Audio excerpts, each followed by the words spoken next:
Testing, testing, testing.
In one of the most highly anticipated matchups of the entire sports calendar for the Washington State fans, the Gonzaga Bulldogs make the hour-and-a-half trip down from Spokane to Pullman to do battle with the Cougs, and fans have been waiting for hours outside of Beasley. It's a sell-out crowd tonight as the Zags and the Cougs will do battle tonight. Hello and welcome. I'm Davis Hagen alongside Josiah Frank, and this is one of the greatest games of the entire year in all of the sports. Football, basketball, volleyball, soccer, doesn't matter. Tonight's the night for Coug fans and for Washington State to take on Gonzaga. This has been a game that people have been talking about for months on months on months. This is something that everybody wanted to get a piece of tonight, and people have been waiting outside for hours. And Washington State comes into this game 7th place in the WCC at 16-11 overall and 6-8 in conference play. Gonzaga comes into this game surging into 2nd place in the WCC at 20-7 overall and 11-3 in conference. And so, Josiah, the first meeting between these two teams took place way back on January 11th, and way back when Gonzaga was ranked number 18 in the country. They're now out of the top 25 with their 7 losses on the year. In that game, Washington State fell 88-75. They came up just short in that second half against the Zags. Isaiah Watts was not player that played in that game. He's back in the lineup tonight, and he's been back for a couple of games. How does he, coming back into this lineup, change the way that Washington State will play against this Zags team tonight? Yeah, Davis. I mean, Isaiah Watts, just to speak about him as a basketball player, someone who likes to clutch up, likes to kind of find the moment in these big type of games. Right now, he's shooting 38% from behind the arc. He's also averaging 12 a game. And, you know, you just mentioned we lost from about 15 from the previous battle against Gonzaga in Spokane. So I think, you know, that couple points, a couple threes here and there, especially him being able to clutch up in big moments. I remember last season against Arizona and some other big games that we had against USC and some other teams. Just being able to find the moment and really clutch up is going to be extremely valuable in this huge game here at Beasley tonight. The only returning letter winner from last season, this entire Washington State team is a new-look squad. 4 out of the 5 starters to start the year were Eastern Washington transfers, and Cedric Coward goes down, misses the rest of the season after just a couple of games played. He played 6, and now he's out for the season. So Isaiah Watts, who started the season on the bench, is now into the starting lineup, and he'll be back tonight. A really good player, averaging 12 points per game. Like Josiah was talking about, his ability on the court, but when he's off the court is really when he's missed most. He missed 10 games, and Washington State was really struggling in that time. They've still been struggling as of late. They've lost 2 games this year to Pacific, which is currently second to last in the WCC.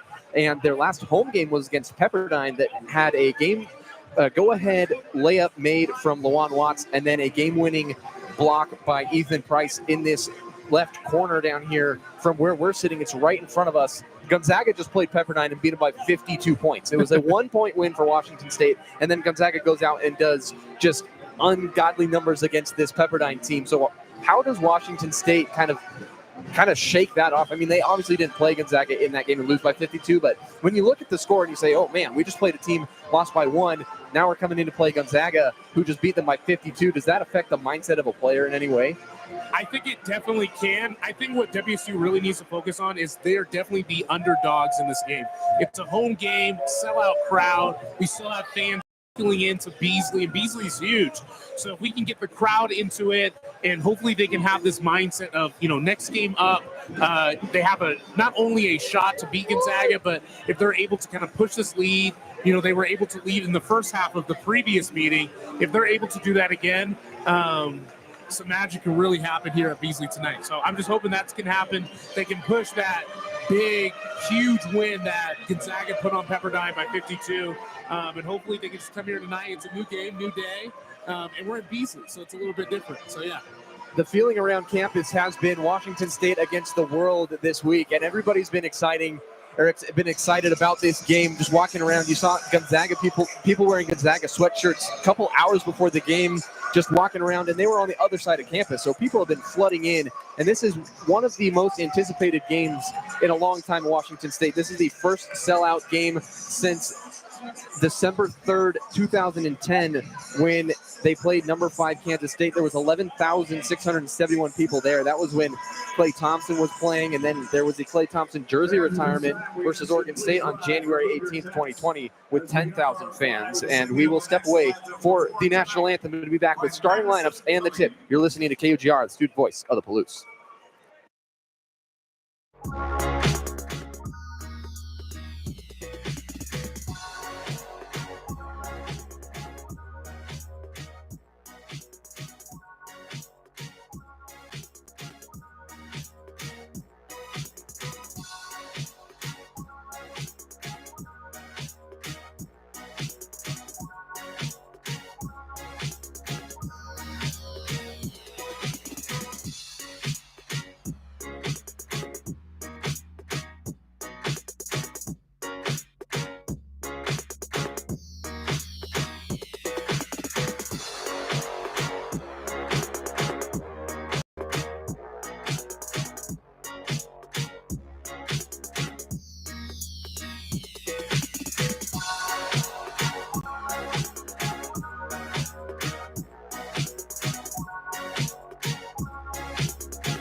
Land of the free, home of the Cougs. There was a loud Cougs let out, and it put shivers down our spines here at Beasley Coliseum. Gonzaga and Washington State set to do battle tonight.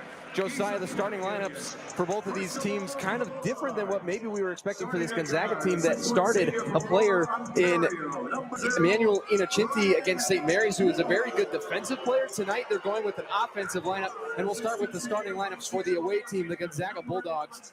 It's number 0 at guard, Ryan Nebhard, the 6 foot, 180-pound senior. And then at also the other side, on the other guard position, it's Nolan Hickman from Seattle, Washington, 6 foot 2, 190-pound senior. In the middle, number 13, Graham Ike, 6 foot 9, 250-pound redshirt senior, the transfer from Wyoming. He's been a stud for the Bulldogs. At forward, number 33, Ben Gregg, 6 foot 10, 230-pound senior. And then rounding out their starting lineup, number 99, Khalif Battle at guard, 6 foot 5, 185 pounds. And so this offensive lineup for Gonzaga, do you think, Josiah, that they're going to come out and kind of blitz the Cougs early and try to take this home crowd away from them? I absolutely think so. And just talking about this lineup, and it is packed and loud in here.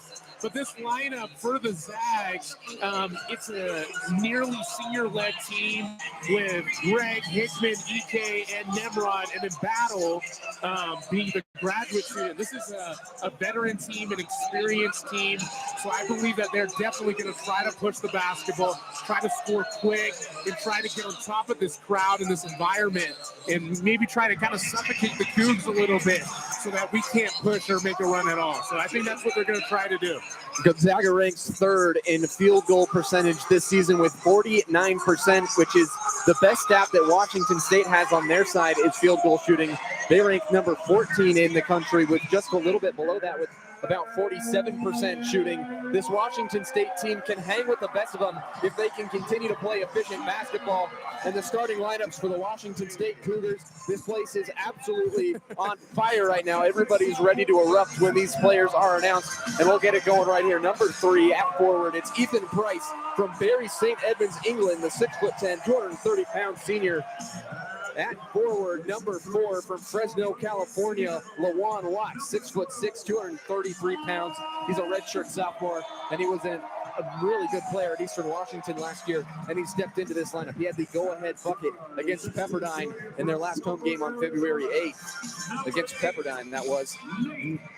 At guard, number 8, Nate Calmes from Gilbert, Arizona, the 6 foot 2 junior. He was a Washington transfer, and he's been the guy that has kind of drove the car this year for Washington State, leading the team in points per game with over 14. And then number 12 at guard, Isaiah Watts, the 6 foot 3, 170-pound sophomore from West Seattle, Washington, and missed 10 games at Josiah. We highlighted him in the open for a good reason, because this player can absolutely play in Isaiah Watts. And then rounding out the starting lineups, number 32 at forward, Dane Erickstrup from Beaverton, Oregon, 6 foot 11, 226 pounds for him. So this starting lineup has been playing a lot of games together. They're rounding into form, but can they continue to play an efficient level of basketball? Yeah, absolutely. I mean, the sad reality kind of what the season has kind of been for the Cougs is they've been able to maybe capitalize for a half or for like moments of games, but have not been able to finish. It happened against Gonzaga. It happened against St. Mary's, also here in Beasley. It's happened in these big games, and hopefully tonight is the night that the Cougs can not only maybe extend the lead or gain some momentum, but actually finish the game. And so we're going to see tonight, and hopefully with the addition of the West Seattle native Isaiah Watts, someone who is not unfamiliar clutching up into these big games, to kind of see if we can get something going here tonight. It'll be Ethan Price and Graham Ike to jump it. Ike averaging 16.7 points per game, and there's only a handful of guys that are better in the country than Graham Ike at the post position. He's been sensational. He was a preseason all WCC player selection this year, and he was a first team WCC player last year. And he'll be going up against Ethan Price to jump it. Washington State in their home reds tonight. They're all red uniform. It's a crimson out tonight in Pullman, and Gonzaga wearing their all whites. Typically a home uniform is the white uniform, but tonight it's flipped around.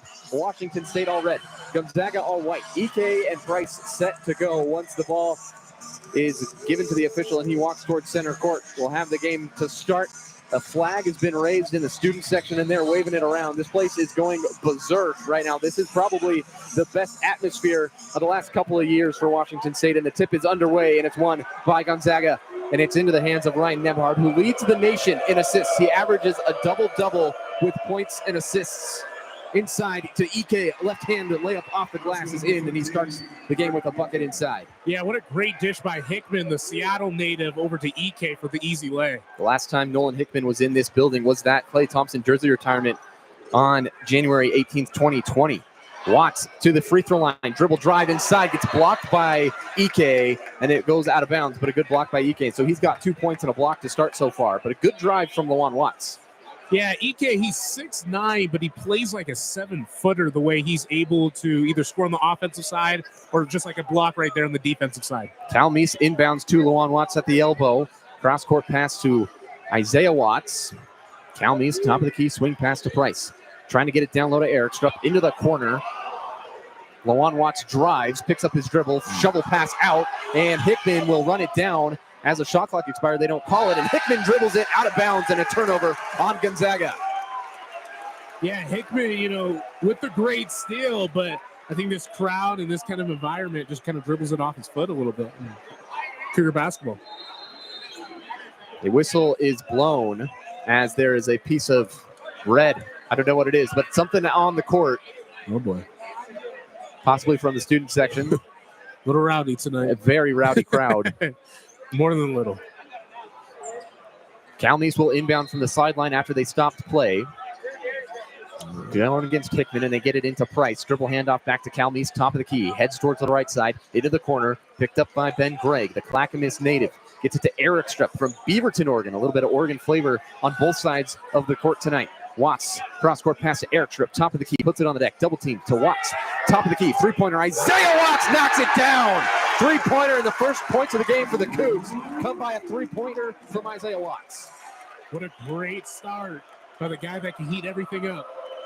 Nembhard drives hard towards the cup, and a rare missed layup from Ryan Nembhard. Rebound, Cal Meese pushing the pace. Lawan Watts to the cup, slams it over Ben Gregg. Inbound to battle, and a timeout is going to be called as they crashed into some fans down on the baseline. It was an emphatic finish at the rim by Lawan Watts. Yeah, after that crazy, I would call that a slam. I would say it's a dunk. It was close. Very close. He was over the top of the rim, put it in, and it was a very, very close to a dunk. He didn't slam his hand through the rim, but it did go in either way. 5-2 Washington State, and this crowd is definitely into it now. Nembhard crosses over a half court, fires it over to Hickman on the far side, drives in towards the free throw line, bounce pass to Ike, and Eric Strupp dives on the floor, couldn't quite handle it. And Gonzaga still has it into the corner. Battle, his three-pointer on the way, hits the rim, and a rebound for Ethan Price. 18 minutes to play, 5-2 Washington State. Eric Strupp, three-pointer, front of the rim, no good. Ike gets the board. Poked away from behind by Lawan Watts, and a frenetic pace. Both teams just scrambling on right now. Battle, corner three, deja vu. He missed the shot. Watts gets the rebound. 5-2 Washington State. Good start so far. Lawan Watts, far side, bounce pass down low. Isaiah Watts thought about the back cut and then turned away, and it's a turnover. Hickman the other way, gets poked out of his hands by Lawan Watts. 17 minutes and 32 seconds, and there's been a lot of play going back and forth. It is electric here, and the fans look unhappy. It maybe wasn't poked out by Isaiah Watts. It maybe went off of Hickman. Yeah, they're telling the bench to sit down, everybody but David Riley, the head coach for the Cougs. Inbound, stolen by Price, and Ben Gregg wraps his arm around his head, and it's a foul called on Ben Gregg. Ben Gregg's been a player at Gonzaga for 4 consecutive years. It's kind of rare nowadays to see that, but he went to high school in Clackamas and was the Oregon Gatorade Player of the Year in 2018, and he's a very good player, but that was a kind of a dangerous foul. He wrapped his arm around the neck of Ethan Price, and so a foul called on Gregg. Yeah, just kind of a cheap, kind of stupid foul. Don't want those to add up for him. Isaiah Watts, top of the key, drives in against Nembhard. Cross-court pass out to Lawan Watts at the top of the key. Eric Strupp has it, delivers it to Nate Cal Meese, who finds Price on the near side. Going against Ben Gregg. He's got one foul. Entry pass to Eric Strupp. Turns, fires, fader, no good. Battle the rebound for Gonzaga, and he's pushing the pace. He's a quick player, and he's all the way to the cup already. And a good defensive stand by Ethan Price gets the block and Washington State goes quickly the other way. Lawan Watts ends up with the ball, backing down Hickman out to Eric Strip. Three-pointer off the back of the rim. Ike rips down another rebound. 16:45 to play in the first half. Nemhard directing traffic. Nation's leader in assists at 10 assists per game. Greg, three-pointer, airballed it. He wanted the tip call, and it's not going to go for him. And it's a turnover again by Gonzaga. Yeah, this place is rocking. And a couple just easy mistakes like that, dribbling out of bounds, an air ball, is just a great way to get this crowd fired up even more. 16 and a half minutes to play in the first half. Eric Strip, top of the key, dribble handoff to Isaiah Watts. Fires it to Price on the left side, surveying. Washington State's offense bunched up in the middle. Lawan Watts has it at the top of the key, sizes up a three-pointer, steps into it, straight away, three-ball goes! 8-2 Washington State. One of their best starts of the entire season, and it's because they're playing a lot of great defense. Ike, swing past the battle in the corner, finds its way to Hickman at the top of the key, drives in, Euro step inside, and he gets the floater to go. Number 11, Hickman. Yeah, Hickman was a McDonald's All-American from Seattle, and just an easy lay for him. 8-4 Washington State. Their lead got cut in half, but they still have the advantage. Next whistle is immediate timeout. Eric Strip gets knocked to the floor by Battle off the ball. Calmes has it at the left wing. Looking for an off-ball cut. Isaiah Watts trying to get free. He has to deliver it to Price. Dribble handoff back to Calmes, top of the key. Drives inside against Greg. Crossover behind the back. Loses the ball. Delivers it in the corner for Eric Strip. Gets it back to Calmes. Step back three on the way. Off the back of the rim. And Nemhard pulls down the rebound for the Zags. Full court pass up ahead to Ben Gregg. Quickly in transition.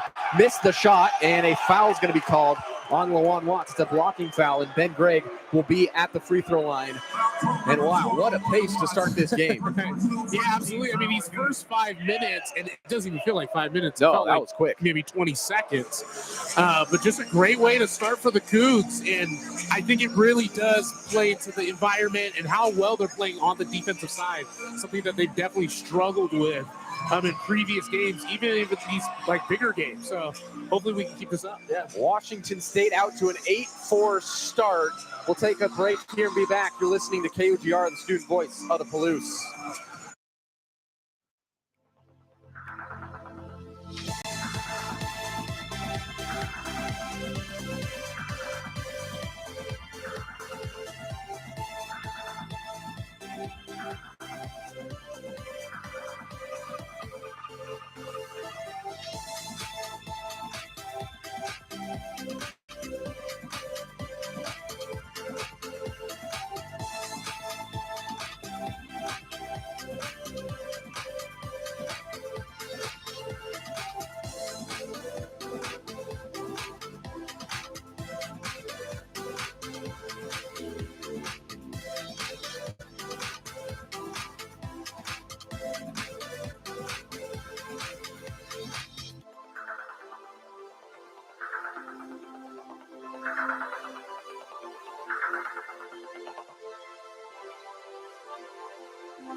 For Washington State with one of their best starts of the season, Josiah. This team has been playing really good defense at the rim, a couple of blocks already.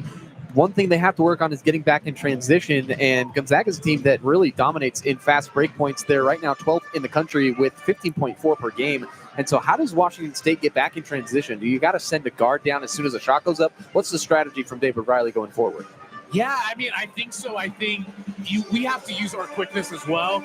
Talking about Calmes, talking about Isaiah that can push the court, and even like Lawan Watts and others on our team, everybody can push the ball as well. And then on the flip side, defensively, stopping people like Battle. Battle's averaging 13.1 a game, and he had that fast break right there. Luckily, we had a nice defensive stop to kind of slow down the fast break.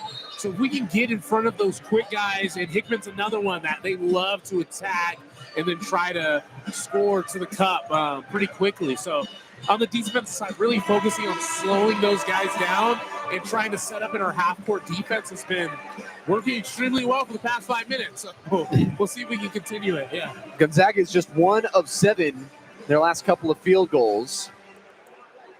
Really good run from Washington State, but Ben Gregg Clackamas Oregon native to the free throw line. He's a 78.9% free throw shooter. He's got 2 shots, and the first foul shots of the game for either side. Greg's first free throw is right down Broadway, and he knocks it down. 8-5. Gonzaga up to 100% shooting from the free throw line. 1 of 1 today. Greg's second free throw bounces around a couple of times and drops for him. 8-6. Gonzaga cuts the lead to 2. Full court pressure being applied. Cal Meese swing pass back to Ethan Price, trying to get it over half court, and a dangerous pass. Good catch from Cal Meese to keep it in his hands against Hickman. Back to Isaiah Watts against Nemhard on the far side. Crossover, drive down into the short corner.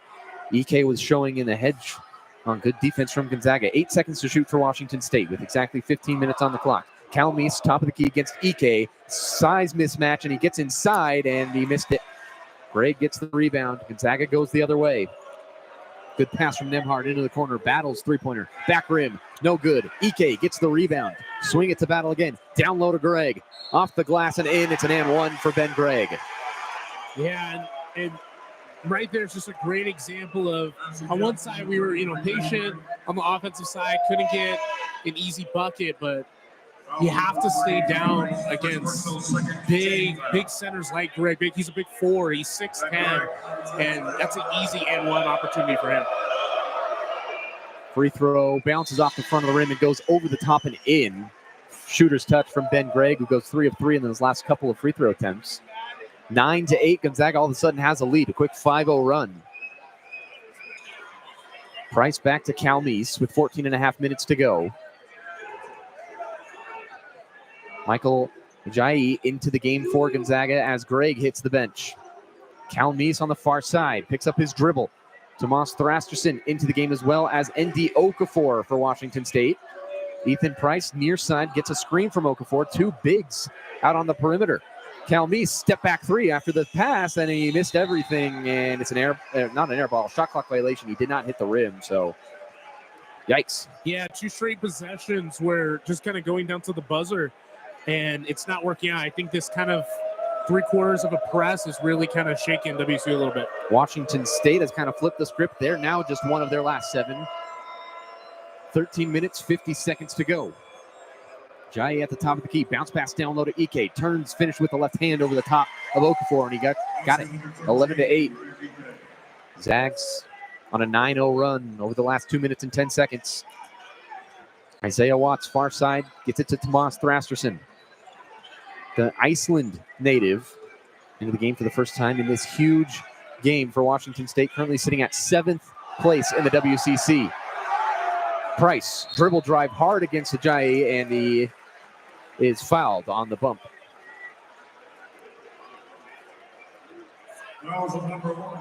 That foul goes on Ajayi. And so into the game, Lawan Watts coming in, and Dane Erikstrup coming in as well. Ethan Price and Isaiah Watts going out. Also into the game, number 5, Emmanuel Innocenti, who we were talking about in the pregame. He's a really good defender. We'll see who he goes up against to try to shut down for the Cougs. Lawan Watts gets the inbound. Fader in the lane. Count it. 10-11. Gonzaga in front of Washington State with 13 minutes to go in the first half. Ajayi's 3-pointer off the front side of the rim. Rebound Okafor.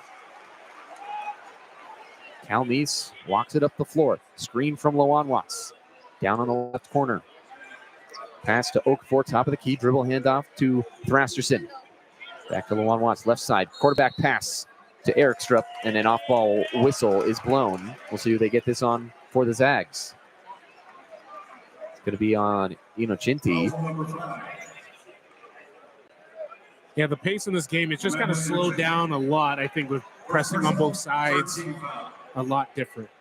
Cal Meese to inbound. Gets it to Lawan Watts. Working against Ajayi, and he rips through, and a foul is called. Goes on Ajayi. That's his second foul pretty quickly. Yeah. Yeah, that's someone great to kind of foul, yeah. And he's going to the bench. Greg back into the game.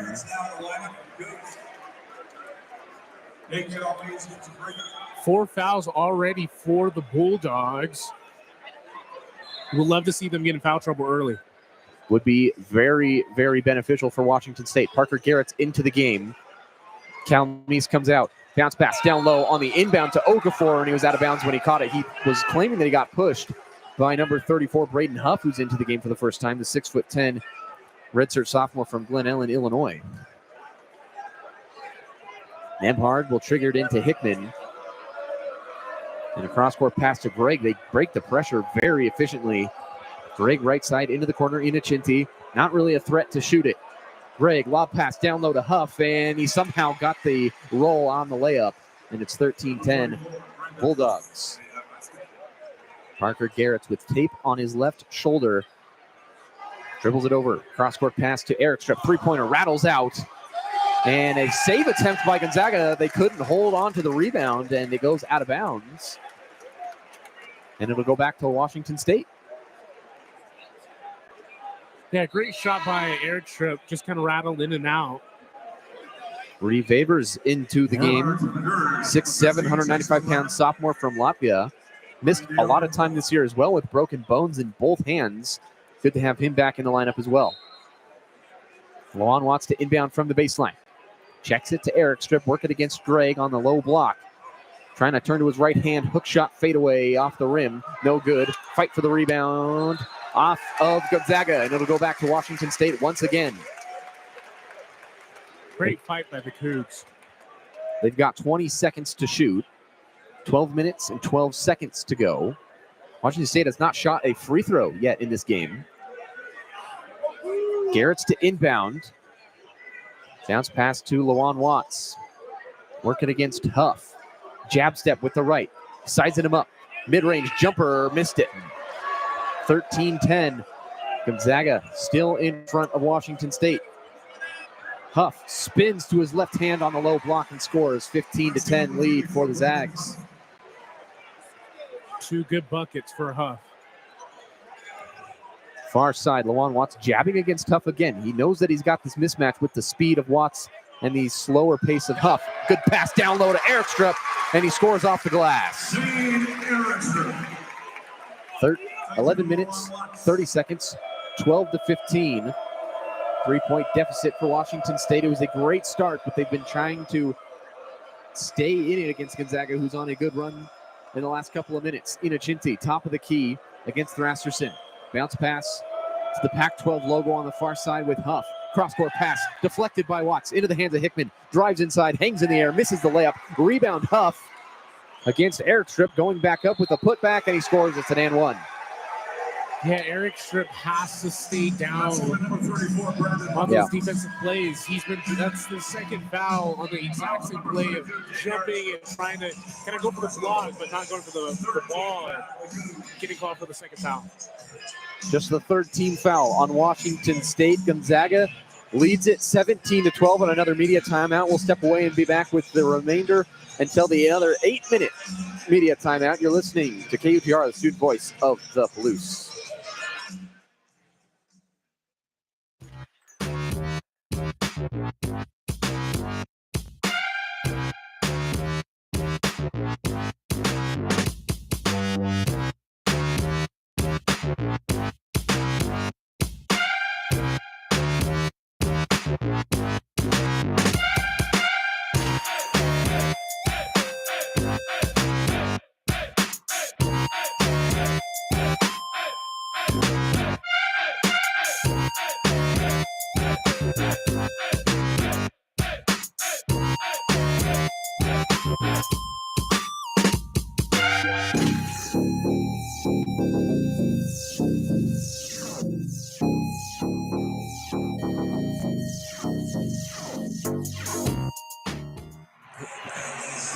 Five-point advantage for Gonzaga with 11 minutes and 5 seconds remaining in the first half. Josiah, we were just talking at the break. How do you as a big man avoid jumping at the ball and picking up these reckless fouls that Eric Strip's had a couple of times, which have resulted in and one opportunities for the Gonzaga Bulldogs? Yeah, I love Eric Strip to death, but he's 6'10", and his wingspan is probably similar to his height. And, looking at Braden Huff, who's been guarding on the last two plays, you got to stay down on your feet and only leave the ground when you see the ball go up.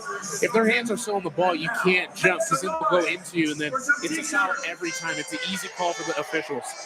So Airstrip's got to use that huge 6'10" frame. We're not talking about Parker Garrett's here or someone that's like on the smaller end for height. He's got to stay down because getting to foul trouble early could be very costly for the second half when he would be much needed. Airstrip's a guy in the first game against Gonzaga that had 11 points, 7 rebounds, and he's not entirely effective tonight, just 2 points and a couple of fouls, but trying to get him involved. It seems on the offensive side they've been trying to get him open looks. They've just had a really good defensive game plan against Airstrip, who's a guy that shoots a lot of shots, but he also scores. He's got a 49.4% shooting percentage this year, but he has also taken a lot of shots. So pretty effective shooter if he can get the ball. But right now it's just been tough to get him open. And so Braden Huff at the free throw line. The lefty's shot goes on the free throw, and it's 18-12. Gonzaga still yet to miss from the free throw line. 11 minutes to play. Garrett's double teamed at half court. Ball got deflected into his hands, and he gets it in relief to Price, who will dribble drive against 2 Gonzaga defenders, and he gets fouled. See, this foul's on. There's 2 defenders there. And they get that on Braden Huff, which is probably more beneficial for Washington State to get those big guys more fouls than the guards, who are not as likely to pick up fouls later on in the game. Nate Calmes will check back in. Garrett's to the bench. Inbound to Lawan Watts. Dribble handoff back to the inbounder Calmes. Three-pointer on the corner. Missed it. Greg rebound. Dusty Stromer into the game for Gonzaga, number 4 in white. Nemhard, top of the key. Good pass down low to Huff. Left-hand hook shot in the lane. Bounces around a couple of times and drops. 20-12.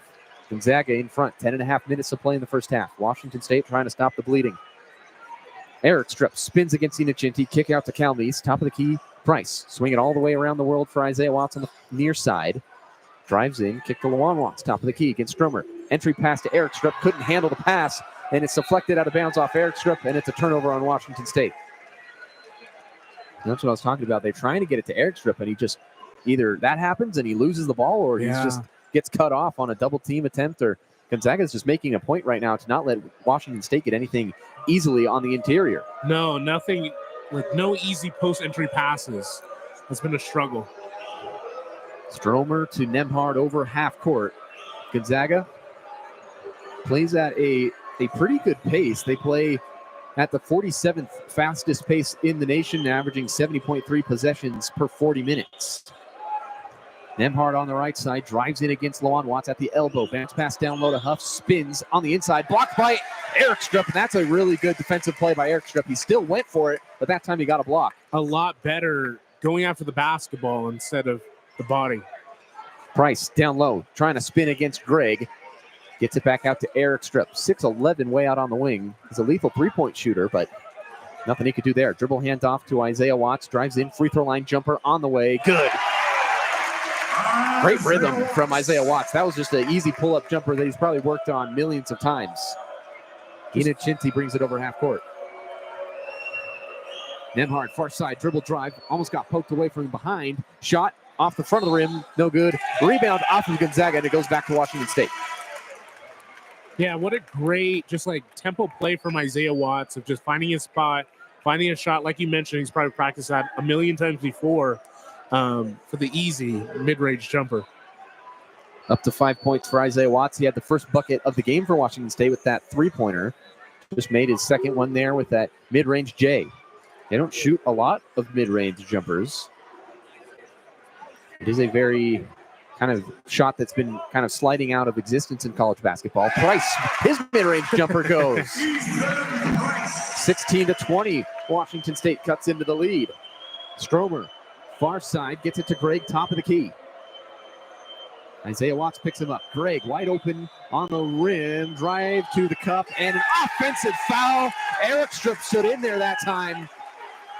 And it could have gone either way, but they get the foul on Ben Gregg, his third of the half. That's amazing. And it could have been the third on Airstrip or the third on Greg, but it goes Washington State's way.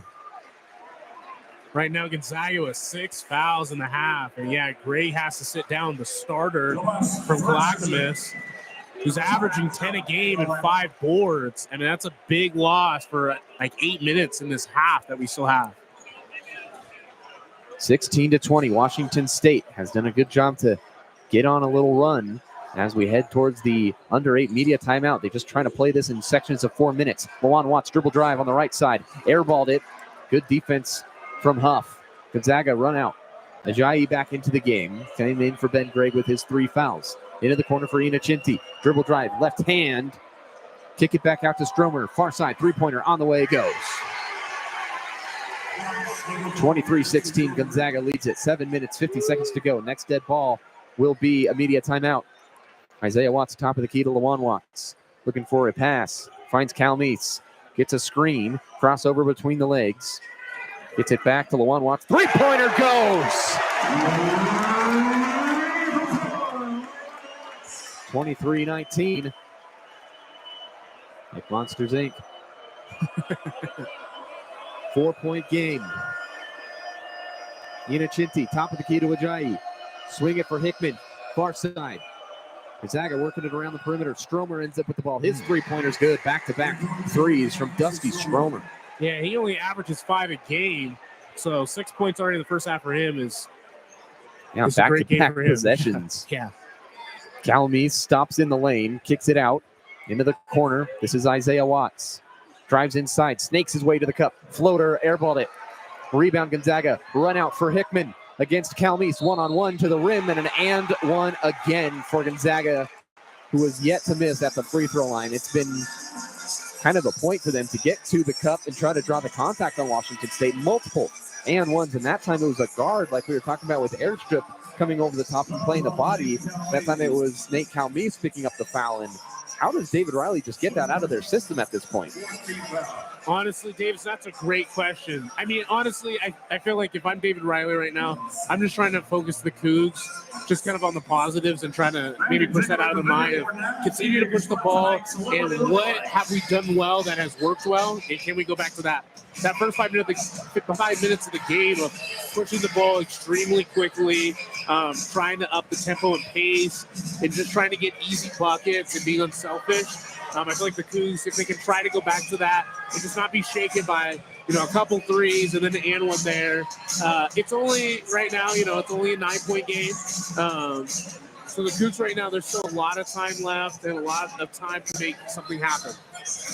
Washington State down by 9 points with 6 minutes and 50 seconds remaining. Right now, kind of a story in this game is a lack of turnovers for Washington State a little bit. They have 4. Gonzaga just has 2, but Washington State's a team that averages over 15 turnovers per game. They are really, it's not been a great story for them this season. They're 344th in turnovers with 14.4 per game, and so to only have 4 so far through this game, it's been positive, yet Gonzaga still has less than them. But if you take a look at the turnover percentage graph, Washington State's all the way on the left side, Gonzaga's all the way on the right side. So 2 completely different teams when it comes to turnovers. Yep. What has Washington State been doing, Josiah, so far in this first half to kind of avoid those turnovers? Are they just trying to take care of the ball a little more, or is it just maybe playing a slower pace? Because they've had a couple of shot clocks come all the way down. Yeah, I feel like it's been maybe okay on some ends and then not okay on other ends. Like you mentioned, yeah, they've kind of been going to like the buzzer of the shot clock on a couple of those possessions, and being patient is great. That's something that we have definitely struggled with in the past, but there's the thing of maybe being a little too patient of like, waiting for the perfect pass or the perfect moment, and then there's only 2 on the shot clock. And then kind of on the flip side, they've been really good about, watching their passes, being very deliberate on who they're passing to, and kind of their like next plays and next steps. And then on the defensive side, they've been doing really well, stepping up, like Eric Stripp taking that charge and had that block on the play before that. Just really kind of making those like very smart basketball plays and not acquire more turnovers. Timeout has concluded. Both teams getting back onto the floor. Lawan Watts leads the way for Washington State with 7 points, shooting 3 of 5 from the field so far. He's 1 of 1 from the three-point line with that corner 3 he just knocked down a couple possessions ago for Washington State. And so a guy that came over from Eastern Washington. They've been relying on him a lot to kind of carry the load when they kind of seem like he's their get out of jail free card in a sense. Yeah, no, absolutely. Which has been good kind of this far, but I feel like we're going to need some other people to maybe step up a little bit more than just the 7 from Lewan. Nolan Hickman to the free throw line to shoot 1, and he knocks it down. 10-point advantage for Gonzaga with 6 minutes and 45 seconds remaining in the half. Trying to break the full court pressure. Calmy steps over the half court line. Cross court pass to Isaiah Watson. He settles it down against Ike. That's a size and speed mismatch for Isaiah Watson if they want it. They get it back to Watson, and then Ajayi switches onto him. Calmy on the far side. Almost got a screen from Price, but he passed it away before he could get anything going with the screen. Lewan Watts, top of the key, 4 seconds to shoot. Calmy rounds the corner, drives inside, high off the glass, missed it, and Battle pulls down the rebound. Like we mentioned, just a little too patient on that possession as well. Battle out on the far side. Lob pass down low. Isaiah Watts comes out of nowhere and picks the ball off. And a lob pass down low to Ike was just a little bit weak for Gonzaga. Lewan Watts to Price at the top of the key. Swing it to Calmise. Far side. Looking for a rounding cut from Price. Finds him. Top of the key. Three-pointer on the way. Front of the rim. No good. Ike pulls down the board. Gonzaga still up by 10 points. Hickman. Top of the key, screen from Ike, trying to get free. Dribble drive, nobody home on defense, and he lays it in easily. He was scot-free on that drive. There was just no help defense. 2 free. And just another, easy opportunity. Hopefully the Cougs can get something quickly. Lewan Watts into the lane. His shot, he got fouled. They're going to say on the floor. On the drive, he got fouled. So they'll inbound it from the baseline. Or will it be in a 1-and-1? It should be a 1-and-1. Should be. They've got to 7 fouls. The official on the far side officials pointing at the ground saying it should be a baseline inbound, but then the other official on the near side saying 1-and-1. No, it should be 1-and-1. It should be 1-and-1. They're at 7 team fouls. That puts them in the 1-and-1, and now they realize bonus. it. Yep. Okay. There we go. We're on it. I know. Had to. If it wasn't a shooting foul, it's definitely free throws. Lewan with 10 already. Yeah, Lewan Watts' first free throw knocks it down. It's an 11-point game. Lewan Watts, a 76% free throw shooter on the year. Second free throw, rattles home. Lead cut down to 10, 12 points for Lewan Watts. Ndi Okafor, the Cal transfer, checks in. Isaiah Watts will come out.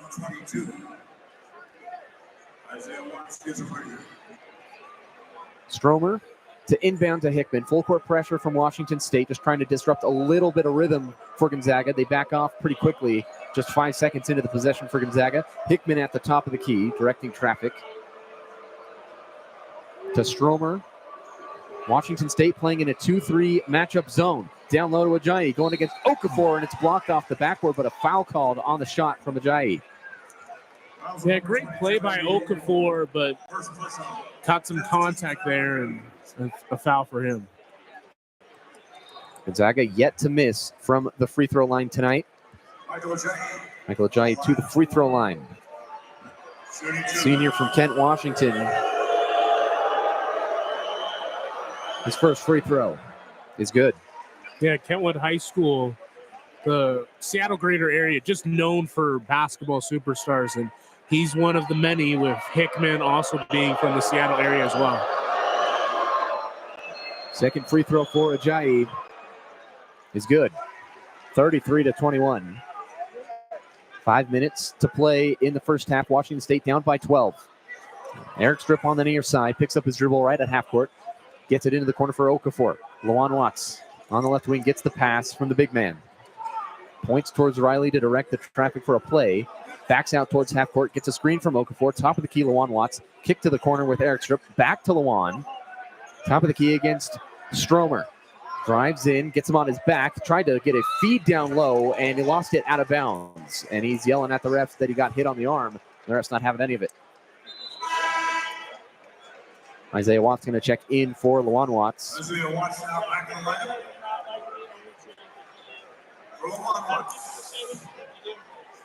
Jai will inbound from the baseline. Gonzaga back to work on offense. Up by 12 points with 4 minutes and 40 seconds to play. Battle on the far side against Thrasterson. Into the corner for Stromer. He's 2 of 2 from three-point land, and he missed that one. Josiah gets the rebound. Hop step into the lane. Floater good. 35-21. Under 4.5 minutes to play. Yeah, the Cougs really want to get something going here before the end of this half. It's been really slow on the offensive side.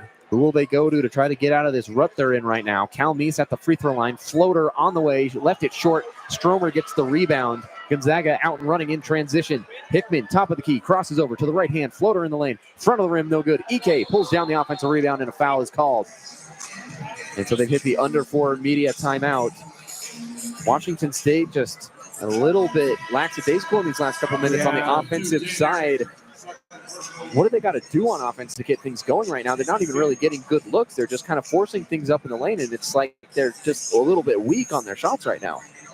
I mean, the only thing that I can maybe say is someone's going to have some more intentionality when scoring the basketball, and it's just not happening right now. It's, lackadaisical is the exact, perfect word. Someone needs to try to attack to the cup, but their kind of offensive set is just kind of passing it behind the arc, kind of looking for this opportunity that just kind of hasn't happened. So someone's got to be more intentional with trying to score the basketball. It's kind of been this look, and then hook up whatever when the shot clock's kind of dwindling.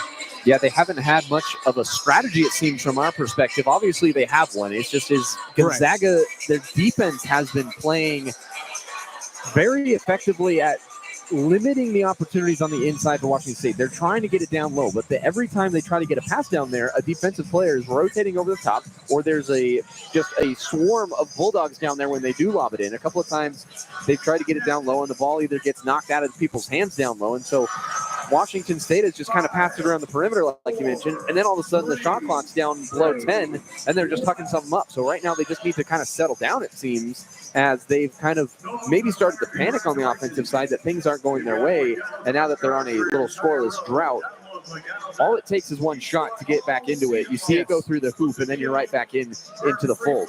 Right. So I think that's all it takes. It just takes one, but there's got to be more intentionality when scoring the basketball on the offensive side. And the Cougs historically this season, if it doesn't go in for a while, the momentum and the hope can kind of dwindle very quickly. So hopefully that, there's so much more basketball to play. The Cougs only down by 14 right now, which is, that's only a couple threes to get really into this game. So just need to be patient, get something going, hopefully score a little bit more before the end of this half, and then go into halftime with maybe a little bit different of a strategy. 35-21, Gonzaga in front of Washington State. This crowd has been really good, but they've kind of been taken out of it a little bit in these last couple of minutes. As we were talking about, for the players to get back into the game, all it takes is one shot for the fans to get back into the game. Yeah, Mark Few, the historic Gonzaga coach, 26 seasons here at Gonzaga. I definitely think that was a coaching move by setting up three-quarter press after that kind of 5-minute run. The crowd of slowing down the game a lot, half-court basketball, which is kind of hard for the crowd to get in it. We love fast breaks, we love dunks, and love to see that kind of action.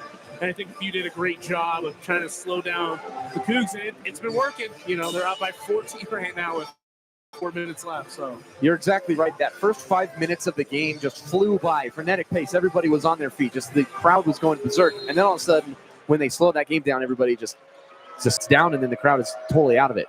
Back underway, 35-21. Ike down low, gets contacted, no foul called. Isaiah Watts comes out with the ball, 35-21. Washington State down 14. Isaiah Watts into the front court. Pass to Price on the far side, gets it to Eric Strip, top of the key. Dribble hand off to Calmes, rounds the corner. Back to Eric Strip, left side, pump fake, drives in, steps in, mid-range jumper, off the rim, rebound. Price, offensive rebound, strong for Price. Bounce pass down low to Eric Strip on the left block. Puts it up with the left hand, missed it. Fighting for the offensive rebound. Thrasterson ends up with it. That ball got knocked out towards the top of the key. Thrasterson, left wing, three-pointers, pure. And it just takes one. Now it's an 11-point game. Crowd back into it. 11-point game. 3 minutes to play in the first half. Hickman, far side, gets a screen from EK. Lob pass down low. EK, left hand off the glass and in. And the lefty big man, when you get him on that left side, it's too easy for him. Way too easy. 37-24, 2:50 to go. Isaiah Watts steps into a three at the top of the key. Back rim, no. That's their hottest spot in their heat chart. That's the deep red area, and a rare miss from the top of the key for Washington State. Josiah to Hickman, right wing, three-pointer, rimmed out, and a foul on the ground on the rebound attempt. Foul on Washington State. EK was battling for the board. We'll see who this foul is on. Going to get it on Ethan Price. And Gonzaga to the free throw line for a 1-and-1. Yet to miss tonight. Both teams shooting 100 on the free throw line, but Gonzaga by far has more attempts. Yeah, Gonzaga was 7 fouls, but yeah, we've only gone to the line maybe once or twice. They've been able to capitalize on some easy baskets. EK's first free throw is nothing but net. EK spent his first 2 seasons with Wyoming and then transferred to Gonzaga. Last year was an honorable mention AP All-American, so he's a really, really good player. The lefty big man at the free throw line knocks down his second free throw, 39-24, 15-point advantage, biggest of the game for the Bulldogs. Full court pressure back on. Calnese trying to dribble penetrate.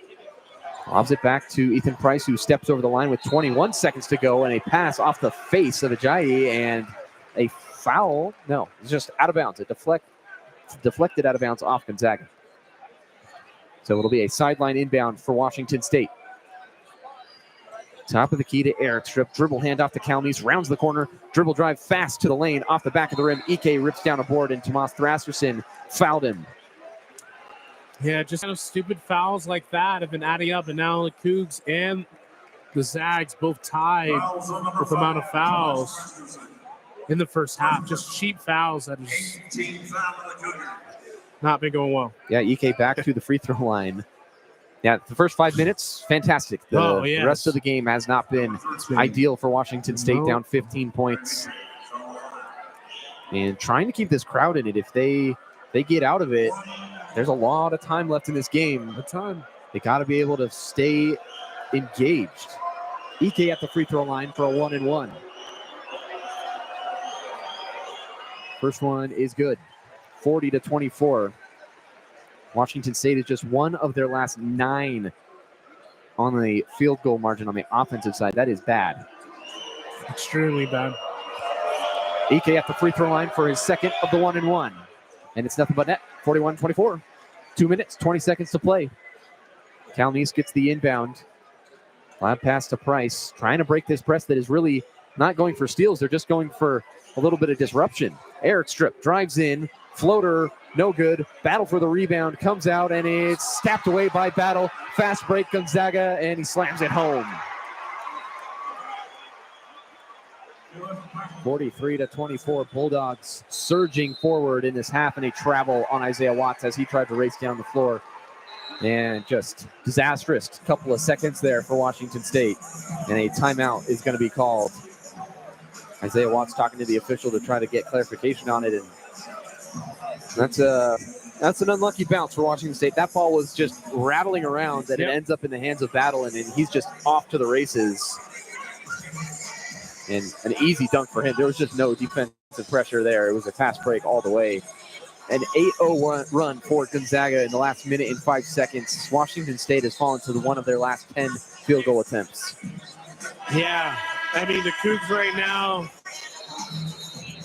on the flip side of it, there's an entire half of basketball. So even being down nearly 20 right now, it just takes a couple shots to get right back into the game.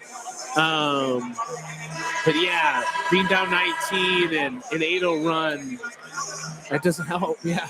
It's rough. Yeah. We were talking earlier about their turnovers, that they average 14 per game. They're up to 7 in this half, right at their average. Minute 55 to go until halftime. I mean, 7's half 14, so they're on pace for 14, and that's just not a recipe for success. No, not at all. Yeah, it was that 9-10 point gray area for a while, and that's still really reasonable. Yeah. Now being down 19. It's a different story. Completely. So hopefully we can get a stop and maybe score a bucket or two. Would be nice before the end of the half. Gonzaga starts after the timeout with the ball. Josiah at the top of the key, sizing up Eric Strip. Elbow jumper rattles in, and Gonzaga's up by 21. That's number one. Lawan Watts will bring it over half court on the far side. Minute and a half to play, 45-24. Battling against Battle, backing him down, trying to draw a foul. Looking for a backdoor cut, doesn't have it. Dribble handoff to Eric Strip at the top of the key. Back to Lawan Watts on the near side to Cal Meese, trying to get Lawan Watts open. Crossover, drive down the right side, short corner to the block, left hand, no good. EK got the board, and a great pass from Nemhard to Hickman, and a great block by Price, and a foul is going to be called. Hickman hit the floor really awkwardly.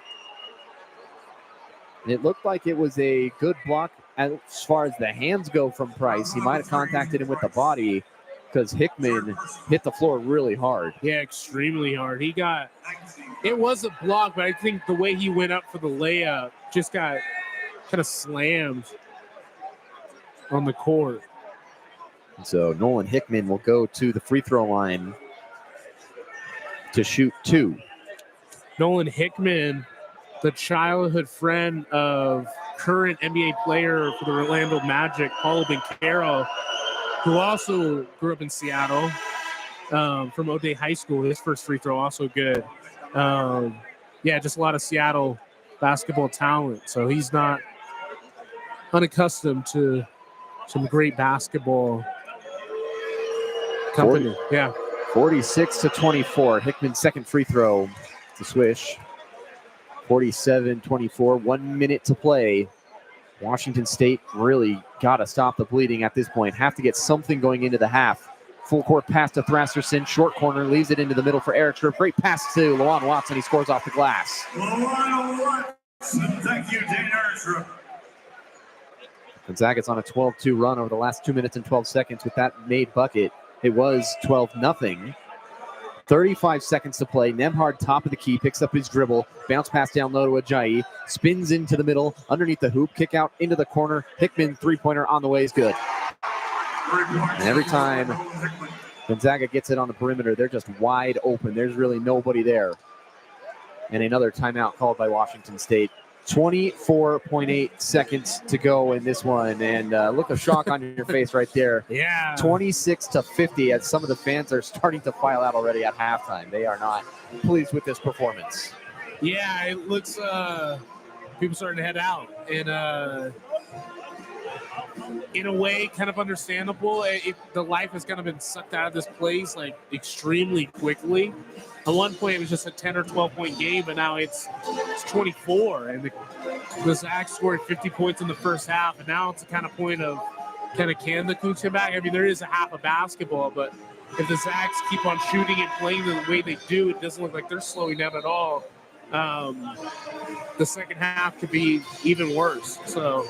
No doubt a frustrating first half, because this place was rocking to start this game, and it felt like Washington State was going to give Gonzaga a run for their money, but the Bulldogs are red hot right now. We were talking in the pregame where Washington State beat Pepperdine here on February 8th by 1 point. Gonzaga just beat Pepperdine by 52. They beat a Division I solid men's team by 52 points.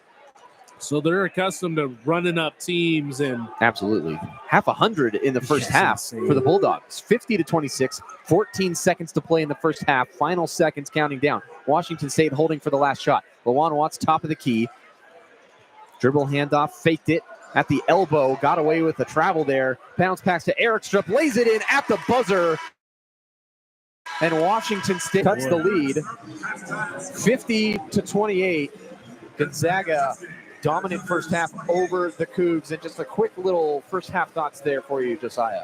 Yeah, I mean, like we mentioned, those first 5 minutes, electric. Just loved the environment, loved how the game was going.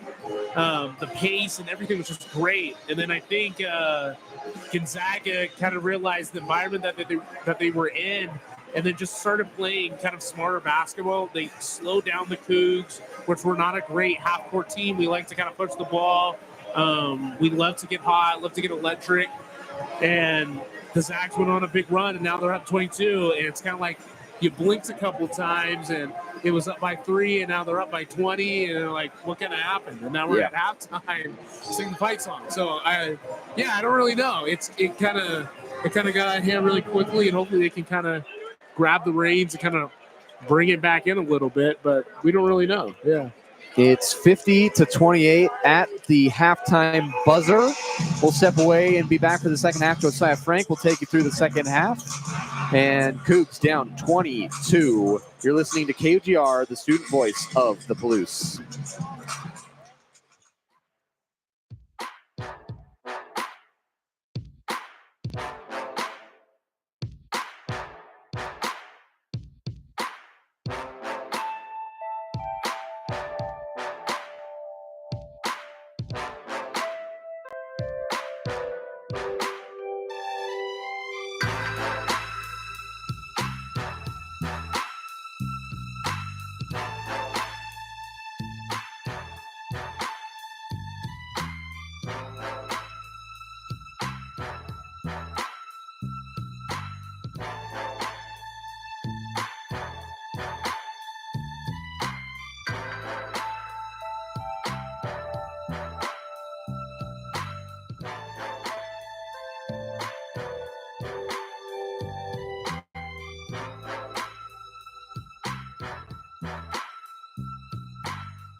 Welcome back to Beasley Coliseum.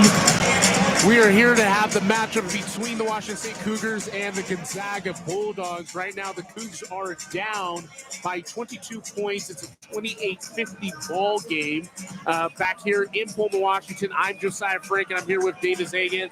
And Davis, before we get started into the second half, we're just a couple minutes away.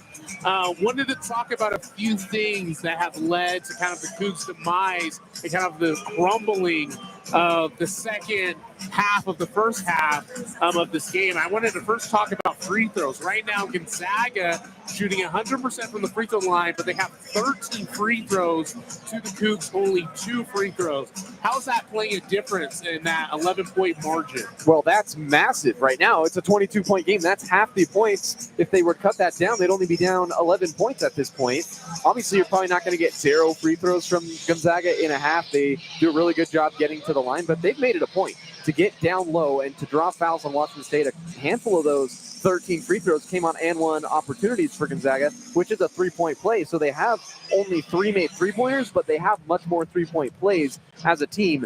And Washington State, the only player that's been to the free throw line is Lawan Watts, who leads them in scoring with 14 points. He's 2 of 2, which is great. He's 2 of 2, he hasn't missed, but they've only got 2 shots. So they have to be able to kind of get Gonzaga with their own medicine and get to the free throw line, because also if you can score at the free throw line, the clock is stopped.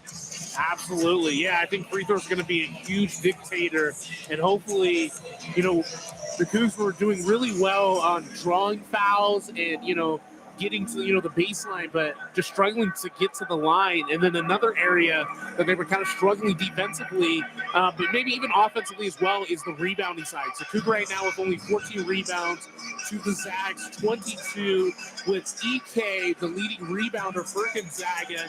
He has 8 by himself, and Price and Eric Tripp only having a singular rebound for each of them. So how do you think rebounding is going to come to play here as we're about to get started?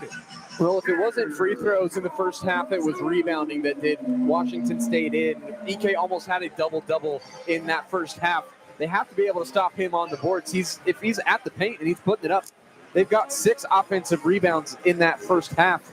Washington State has 5, which is fine, but they have more given up to Gonzaga. And when you hold them down, you play great defense for 30 full seconds and then get a shot off, and then you get an offensive rebound. It just kills your legs going back down on the offensive side. So if they can avoid letting Gonzaga have 45 to 60-second possessions, their offense might be better off because they're playing less defense. Yeah, rebounding has definitely been one of the kind of many things that have led to the Cougs of just kind of, letting this game kind of get away from them. We were talking about, like, there was a moment in the half where it was only a 9-point game, a 10-point game. It was like that for a while. It was pretty stagnant, but it was around this kind of back and forth, and the Cougs were able to keep it within 9 or 10. And then, the Zags went on this 8-0 run within like a minute and a half, and it really just kind of stretched the game kind of a little bit out of reach. So hopefully the Cougs can hopefully change something offensively as well as defensively and try to fix it. There's a whole half of basketball, 20 full minutes, so we got a lot of time, which is great for the Cougs. But hopefully they can make something happen as we get ready for the second half to begin. I think halftime came at a perfect time for Washington State. Yeah. They were struggling a little bit. They got the last point of the half, and so a little bit of momentum on their side. Gonzaga's 3 of their last 3. But a halftime kind of just, it's a fresh game at this point. Everything has to be perfect for Washington State, down by 22, but you've got a chance, a clean slate for everything to start being perfect, and you can start to build your way back into this game.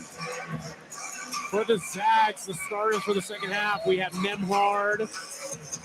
Looks to see we have Hickman as well, EK, Battle, and it looks to be that Ben Gregg is out there. He has 3 fouls right now, so just keeping an eye on him for foul trouble. Then for the Cougs, we got Lawan Watts, Isaiah Watts, Nate Calmes, Ethan Price, and Dane Erickstrip. The Cougs are going to get the basketball to start the second half, and hopefully they can get something going here. Watts going to inbound to Calmes, guarded by Hickman. Entry to Price, top of the key. Hand off to Isaiah Watts. He gives it to the other Watts. Looking for Price, post entry. He pump fakes. Posting up Gregg, a little fadeaway, air ball. Erickstrip tried to go after the Price's air ball. It's kind of looked like it's maybe a continuing of the first half. Yeah, I'd be curious to see the stats on how many air balls there's been tonight. At least 3. Slight press for the Cougs. Calmes kind of guarding Nemhard. Swings it over to Battle. Gregg at the top of the key. Bounce past Hickman. He hands us off to EK in the post, guarded by Erickstrip. Double team. Kicks out to Battle. Over to Nemhard. Back to Battle. His floater is an air ball. Rebound Watts. The Cougs are going to push. Watts driving to the cup. And it looks like it's deflected and off of maybe Watts' foot. Going to be Zag basketball. Yeah, he just lost control of the ball. He was driving down fast, and he took his eyes off the ball for a second to see if he should pass it to the corner. He's just got to be confident and take that all the way to the rim. Nemhard inbounds it over to Hickman. Guarded by Watts. Swings it back to him. Screen by EK, his roll. And Nemhard is going to put up an easy floater down the lane. Extends the Zags lead with 18 minutes. Calmes looking over to Price, top of the key. Gives it over to Isaiah Watts. Right far corner. Isaiah trying to make something happen, and it's a steal by Hickman. Hickman driving to the cup, an easy Euro. Going to be blocked by Lawan Watts. Isaiah's going to end up with it. Isaiah Watts kicks it back out to Erickstrip to set up the offense. Watts to the other Watts. Going to be a foul on the ground. Going to be the first foul of the half. The Zags right now leading by 24, 28-52, 18-15 left in this game. They started the half going against Ben Gregg, trying to draw his 4th personal foul. I think they got to go back to him. The problem, they've got Braden Huff, the Zags do on the bench, who's also 6'10". Yeah, and who's been an issue on the offensive side. Watts inbound to Erickstrip, right short corner. Swings over to Calmes. 3 ball, no good. Rebound Erickstrip. The putback is good.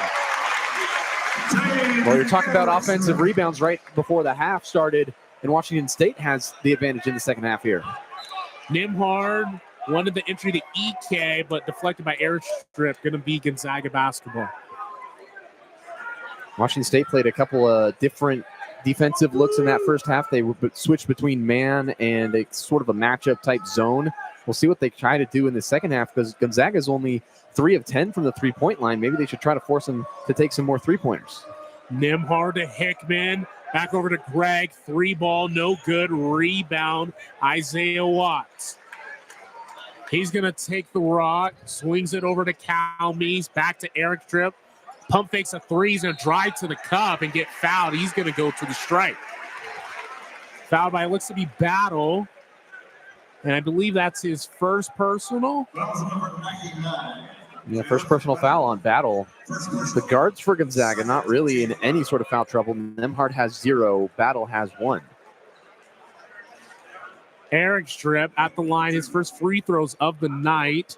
It's kind of been quiet. First one's good. It's kind of been quiet most of the night with Lawan Watts kind of leading the Cougs in total points. Cougs right now down by 21. Eric Strip, second free throw rattles in. A more of a heavier press from the Cougs, but it lightens up. Nimhar is going to end up with the ball. Looking for a screen by Ike. Doesn't use it. Swings over to Greg. Passes it to Ike in the post. He's double, triple teamed even. Bit of offensive threat. Hickman's going to end up with a 3. He's going to put another in for Hickman. Well, even though Gonzaga's only made 4 threes, it feels like they've made a lot more. Calmes back to Lawan Watts. Pump fakes. Drive short corner. Looking for an entry. Gives it to Price. Hand off to Calmes. 14 on the shot clock. Watts over to Eric Strip. Gives it to Price.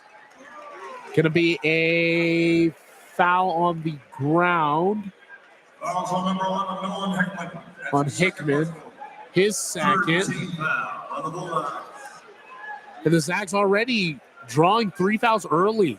Similar to the first half. Calmes to inbound at the baseline. Cougs right now still down by 23, 32-55, Gonzaga leading. Calmes missed, Isaiah Watts being open. Price over to Lawan Watts, 3 off the left iron, rebound Hickman. Hickman gives it off to Greg. Entry to Ike, stolen away. Watts is going to end up with it. Isaiah Watts sizing up Hickman. The 2 Seattle natives going at it. Isaiah Watts. But would have been dump off to Price. Is going to be deflected. And Nimhard's going to end up with it. Nimhard swings over to Greg. Greg back to Ike for the easy lay. And the Zags right now up by 25 points, the largest lead of the night. Calmes gives it over to Lawan Watts. He's going to put up a little floater, a miss, but a putback by Calmes to try to cut the lead a little bit to 23. Yeah. Calmes' first points of the game on that tip-in. He's a guy that averages over 15 points a game for Washington State, and he's only got 2 right now, and that's one of the big reasons they're down by so much. It's their leading scorer in the year just has 2, and he just got a like miraculous putback. It was a high-flying acrobatic. Almost, he probably could have dunked it, but he just hasn't had exactly his best game today. He's 1 of 9 now from the field. Wow. Yeah, 1 of 9. Yeah, it just can't happen, and especially against these like national contender types of teams. And Gonzaga's definitely had an off year. There's definitely been talks of them maybe not even making the tournament, depending on maybe how well they do in the WCC tournament, which is coming up. Which we will both be calling it here in a couple weeks. But yeah, Gonzaga kind of being in jeopardy for the first time in about 20 years of maybe not making the March Madness tournament, but they're still a very good basketball team. Right now they're showing it up by 23 points. It's a very interesting thing with Gonzaga this season because right now a projected 8 seed, yet they're number 10 in the net rankings, which is what a lot of people look at instead of the AP rankings, which is a compilation of voters and journalists around America just voting on who they think is the best team at the time for the top 25. They just give out their rankings at the end of the week. Gonzaga is number 10 in the net, which takes into account of different statistical means. And so they're a very good team still. They've only lost 7 games. And in Spokane, it kind of feels like the sky has been falling this season because they aren't used to losing that many games. But they picked up yet another 20-win season, and they've just never really gone away with Mark Few, and they've reached the tournament every year. They've got 25 seasons as, 25 straight seasons. The only team with more is Michigan State, and they've got 26. And so that's really good company to be with Tom Izzo and the Michigan State Spartans. Yep.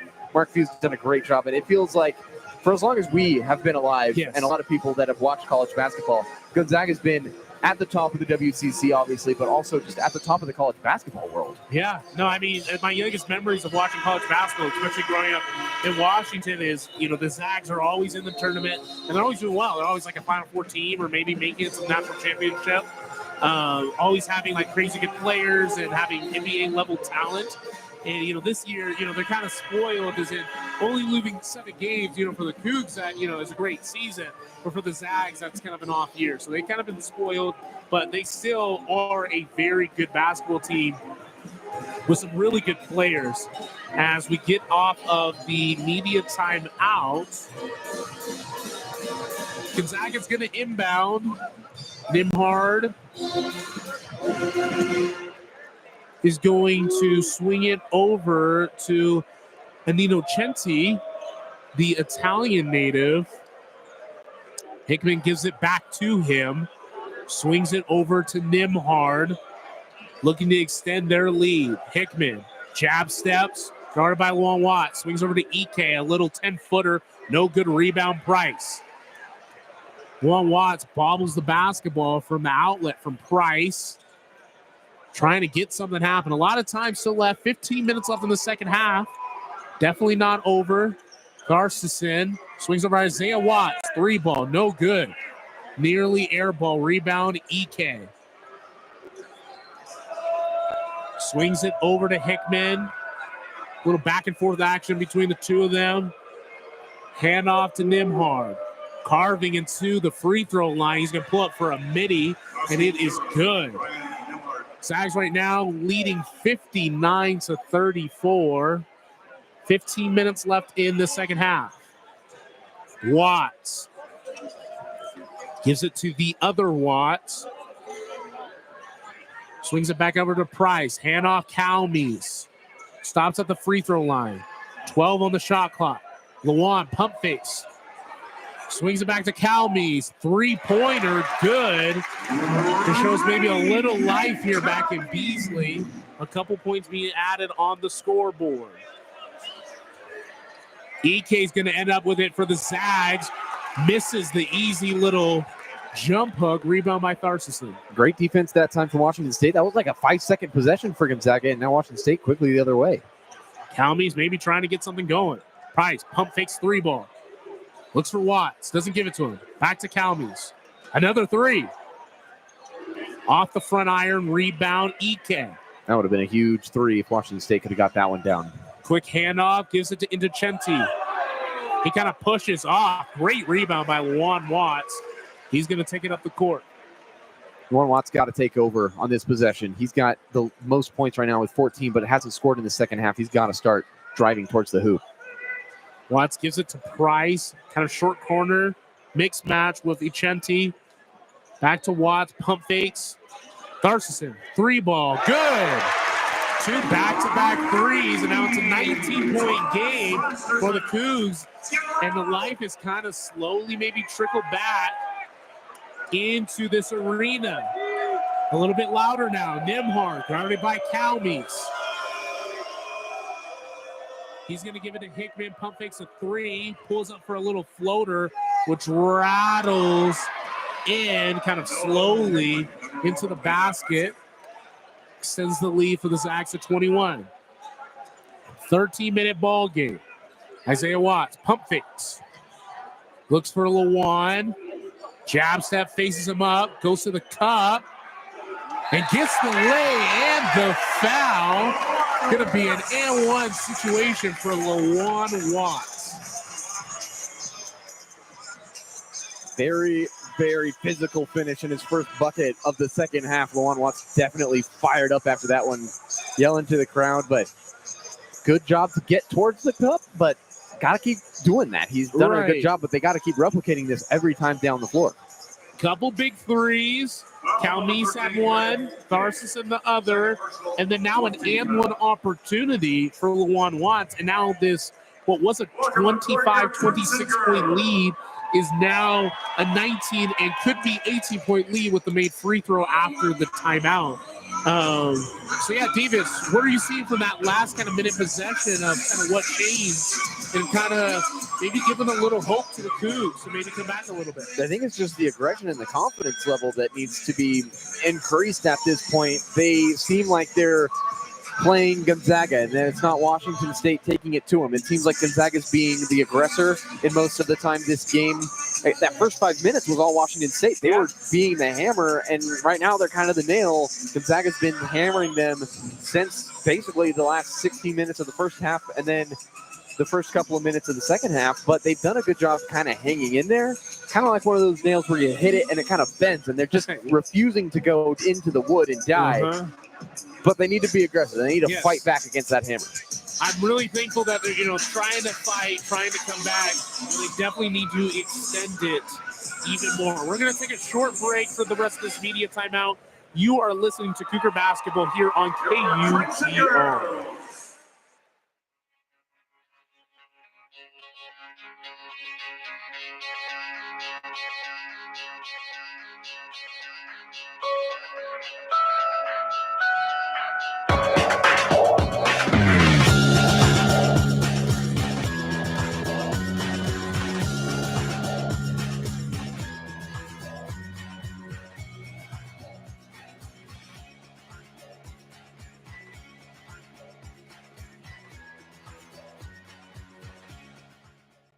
A short break. We're back here in Pullman, Washington.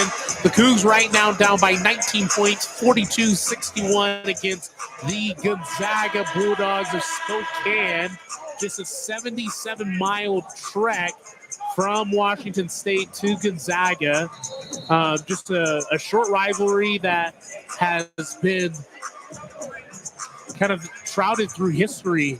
The Zags and the Cougs have been playing each other for over 100 years, and right now the Cougs, being on the low end, the Cougs have not won a game against Gonzaga since 2010, kind of that Klay Thompson era.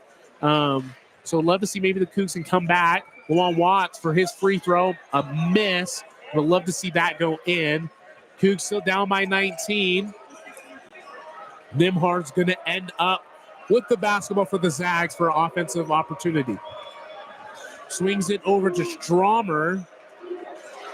Looking for Huff, who's going to put in an easy little floater, extending the lead for the Zags. Juwan Watts bringing up the basketball for the Cougs. Facing up Huff. Mixed match opportunity. Passes off to Tharcison. Behind the back, swings it back to Eric Strip. Handoff Calmes. Calmes looking at Wynot, whose first time he's popped in tonight. Juwan Watts ending up with the basket, 4 on the shot clock. Got to shoot.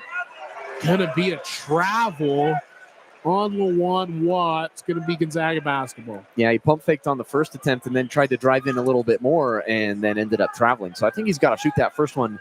He's been getting close to the basket, but there's just a couple of times where he's either just decided he doesn't want it or that time he traveled. Nimhard to Agie to Inchenti. And Inchenti looking to Huff. Swings it back to Nimhard. Nimhard looking to Stromer, who goes up for the layup, and it's going to be fouled by Eric Strim, and that's going to be his third personal. Yeah, this is going to be Gonzaga's first trip to the free throw line of the half. They're still 13 of 13, and one of the big things for Washington State is they were 4 of 4 before that miss from Juwan Watts a couple of possessions ago at the free throw line, and that one miss has dropped them all the way down to 80% shooting on the evening, and that just kind of paints the picture for how little they've been at the free throw line, where one miss can drop you 20%. Yeah, and it's definitely been the one of the many contenders in this game of the Zags just shooting so many more free throws and having so many more opportunities at the line. It's definitely putting the Cougs out of kind of reach. And, now you're getting into, there's 11 minutes left. There's not a ton of time now to try to make something happen. You want to make something happen really quickly.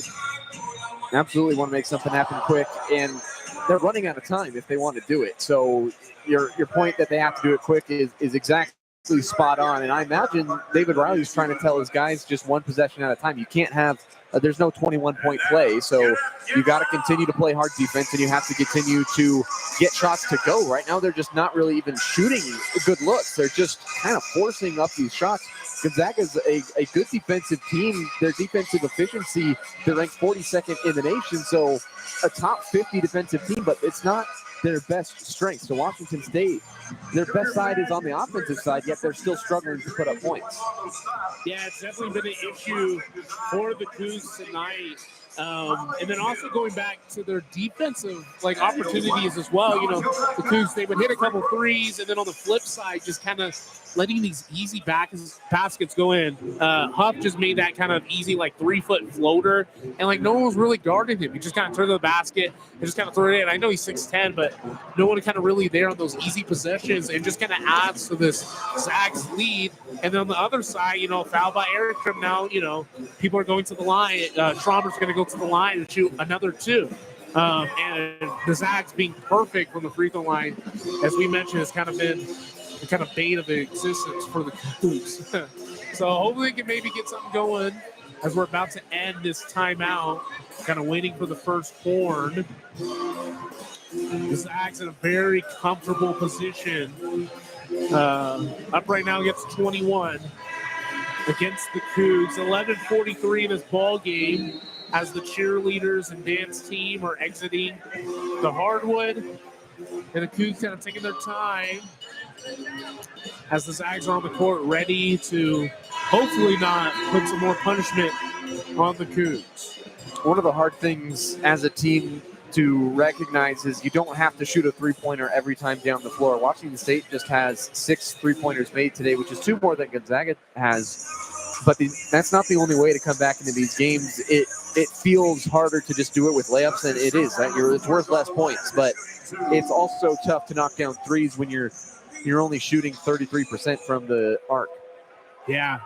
Straumer at the line. He only averages 5 a game. The Sherman Oaks, California native. First one off the back iron, no good. But he's definitely had a better night tonight with 2 early threes in the first half. His second free throw, nothing but nylon. Watts is going to inbound it to Isaiah Watts. Back to him. Press on the Cougs. Isaiah Watts is going to end up with it. Eric strip. Right elbow. Hands off to Tharcison. Guarded heavily by Nimhard. 10 on the shot clock. Bad pass. Swings it over to Jihei, who's going to get fouled by Lawan Watts. Looks like he was trying to go up for the lay after that fast break steal. And just another foul for the Cougs. And another free throw maybe opportunity. Oh, it looks like it's going to be baseline.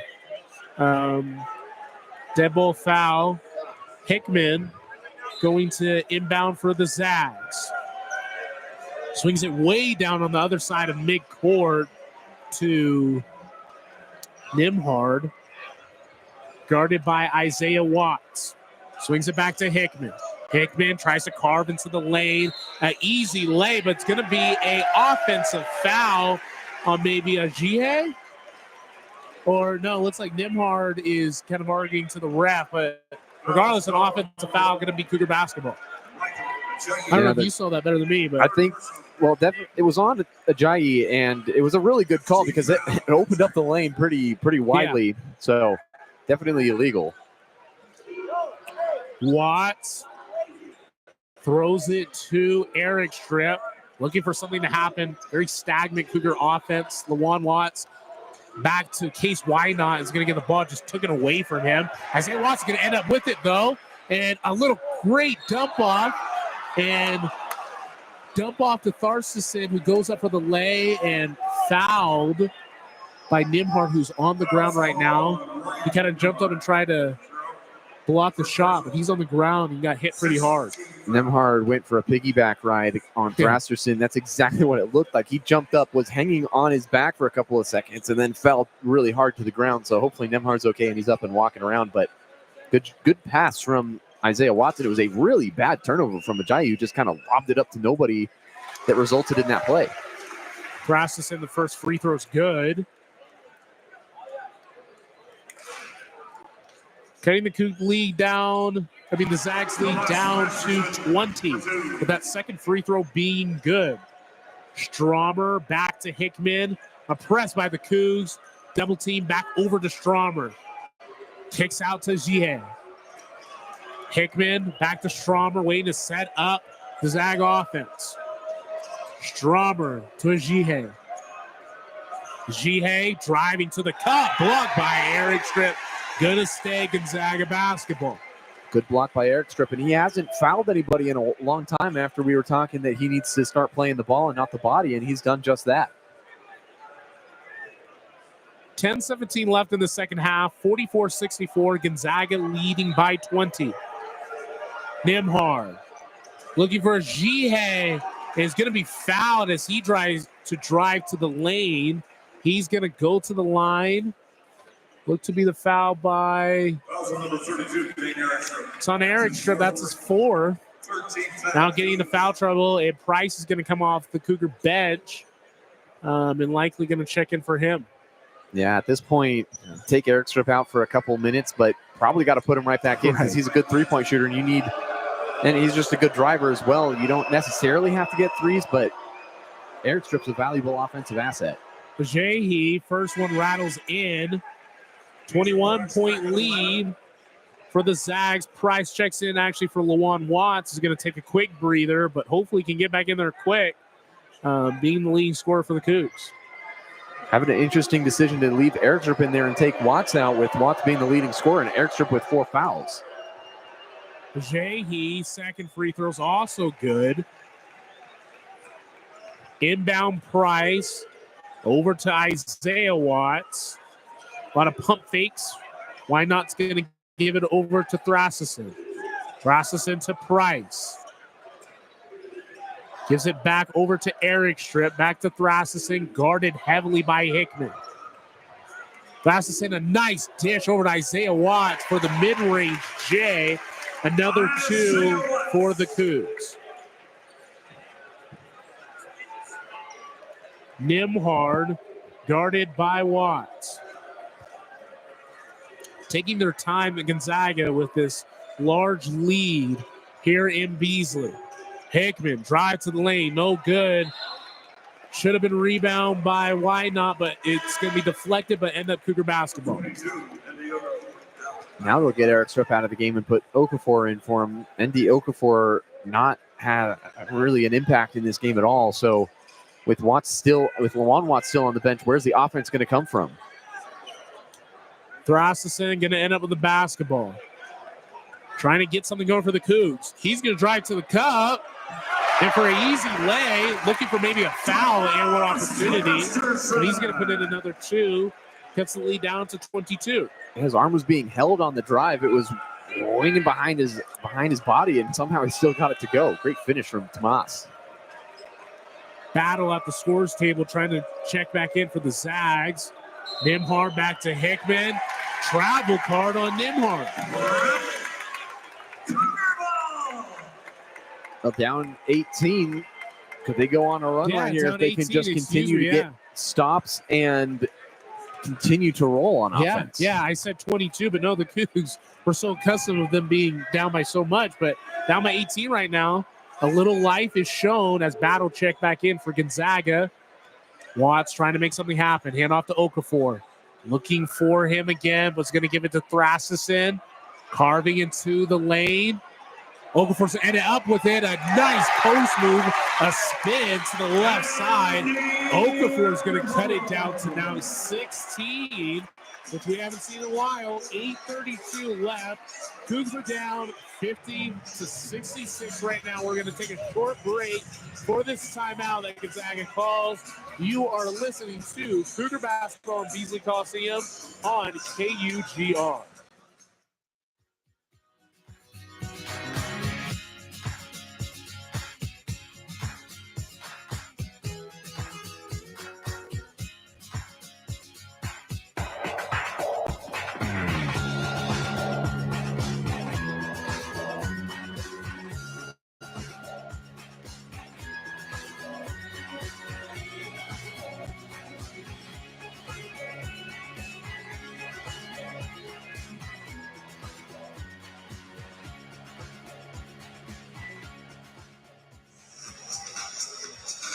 We are right back in Beasley Coliseum, and now a 16-point ball game, which has been kind of unfamiliar for the Cougs for the last 15 or so odd minutes. But Okafor, a nice post move to cut this Gonzaga lead to 16. The Cougs down 50-66, 8:27 this ball game as Ryan Nimhard and the Gonzaga Bulldogs looking to try to extend the lead. Straumer gives it back to Battle. Hasn't seen a lot. And it was a little post move by Huff. Rebound by Thrasison. He's going to try to drive to the cup. He's going to get fouled. A great miss on Gonzaga's side. And Nimhard going to get called for the foul. And he's going to go to the line, Thrasison. And some much needed free throw opportunities for the Cougs. These are kind of must-haves, even with 8 minutes in the ballgame. Yeah, got to be able to score when the clock is stopped with over 8 minutes. Right now on a 6-0 run, with the clock stopped, this is where the money can be made for Washington State. Thrasison with 10 points tonight. First free throw, no good. Wanted that one. Definitely needed it. Ike's going to end up with a board, hands it off to Nimhard. Swings over to Battle, left short corner. Screen by Ike. Back over to Inochensi. Ajayi gives it to Ike in the cup, and he's just going to lose it. Ike's just going to dribble it out of bounds. Going to be Cougar basketball. And it looks like we're going to have a media timeout. We're within 8. Davis, so what are you seeing right now that's kind of changing the kind of atmosphere right now that's kind of going on in this ballgame? It seems like a lack of production on offense for Gonzaga, and Washington State was locking down a little bit more intensely on the defensive side. Bulldogs in a 2.5-minute scoring drought, and Washington State on a 6-0 run, and they're 5 of 5 in their last 5 shots. So a very, very good thing for them. When you get stops and then you score, you're going to get yourself right back into the game. And it hasn't really been with the three-point shot. It's been inside. And that's what we were talking about earlier, where if you can continue to put the ball in the hoop from the interior and then maybe splash in a couple of threes here and there, all of a sudden this game at 16 right now, it could be 10 in a couple of minutes. And there's still 7 minutes and 45 seconds. If you can cut it down to about 10 by 5 minutes, that's probably the ideal situation for Washington State. And then all of a sudden, you're just kind of in a couple possession game back and forth with over 5 minutes. That's a lot of time left. Yeah, a ton of time left. So right now, the Cougs in definitely a better spot, probably the best spot that they could have been. Would have loved maybe those free throws by Thrasison. Would have loved to maybe put 1 or 2 of those in. But now, Cougar basketball, an opportunity to cut 16 down to maybe 14 or 13. And then, if you get within 12, that's a couple scores away. And definitely within 10, we have a ball game, and it's anyone's game from that point. So if they can capitalize on this run, but, definitely the leadership for Mark Few, he's definitely probably saying the same stuff as us, trying to get a defensive stop and slow down this run. Because right now, still having a 16-point lead is very commanding, and especially in this ball game. Absolutely. With only 7 minutes and 45 seconds left, if Gonzaga goes on a little run, this game could be silenced immediately. But right. Washington State has all the momentum at this point, and they also don't have the pressure on them to win this game. Gonzaga this year, they've just reached their 28th straight 20-win season, so they're the favorite in this game. They're the road team that has the pressure on them, this environment kind of battling against this team and the environment tonight, and they've got everything to gain with this game. Washington State has nothing to lose. They should go out there and they got to play with just a free sense of basketball. Yeah, absolutely. Yeah, they have nothing to lose. They're the underdogs, and underdogs can be very dangerous. We have nothing to lose, kind of that fight to win. Gonzaga should not be treading too lightly because the Cougs have a very good chance of making a run out of this little 6-0 run that they have right now. Price is going to inbound the ball for the Cougs. The Zags in a 1-1-1 press or 1-2-1-1 press or something like that. Isaiah Watts is going to end up with the basketball, swings it to Price, a couple swings around. Thrasison's going to end up with it, just kind of standing still, guarded by Nimhard. Just guarded heavily by Nimhard. Hands off to Price. Kind of nothing going, though. 7 on the shot clock. Not a lot of time. 5 on the shot clock. Isaiah Watts going to end with it. 3 ball, no good. Rebound by Case Wynot, the freshman. He's going to lose it. And he came down with the rebound, went through his legs, and just lost the basketball. Great effort from Wynot to get the rebound, but then just a unfortunate series of events, and he caught it and then just fell to the ground and lost the ball out of bounds. Yeah, the true freshman from Idaho just kind of lost the basketball. Hasn't seen a ton of time this year, but he's definitely got in some crucial moments. Zag basketball. Nimhard is at the top of the key, but there's going to be maybe a foul call or, looks to be maybe like a grab of some sort on Case Wynot. So don't want to really rack those up. Definitely want to capitalize on maybe another missed opportunity. Inbound to EK, posting up Okafor. It's going to be stolen away, but Nimhard's going to end up with it. Battle. Back over to Innocenti. 10 on the shot clock. Swings it back to the top of the key. Nimhard has it. Sizing up Okafor. Mid-range J. Off the back iron. Rebound. EK's going to end up with it. And it's going to be Cougar basketball. Maybe a jump ball or... I think Mark Few got a timeout. Oh, Mark Few did get a timeout maybe. So it looks like this is a great coaching play right there by the veteran Mark Few, which would have been, I believe, a jump ball, but it would have stayed Gonzaga. I think the possession arrow looks like it would have stayed in possession of Gonzaga. But now 20 on the shot clock, 6:38. That's a lot of time taken away from really not a lot happening. Yeah, Isaiah kind of had to hook up a 3 on the other end, and nothing really happening. Yeah, it's a couple bad plays there from Wynot losing that ball. It was a great play followed up by then 2 consecutive plays worth of turnover and then a foul. But I just got to give credit to Mark Few with that timeout. It was 3 Cougars against EK down low, and somehow EK had the ball for half a second, and Mark Few called a timeout. And there's good coaches, there's great coaches, and then there's Mark Few, and he's at the top for a reason. And there's a reason he's an assistant coach on the United States men's Olympic basketball team that just won a gold medal, because his basketball brain, he's probably forgotten more about basketball than everyone in this gym even knows.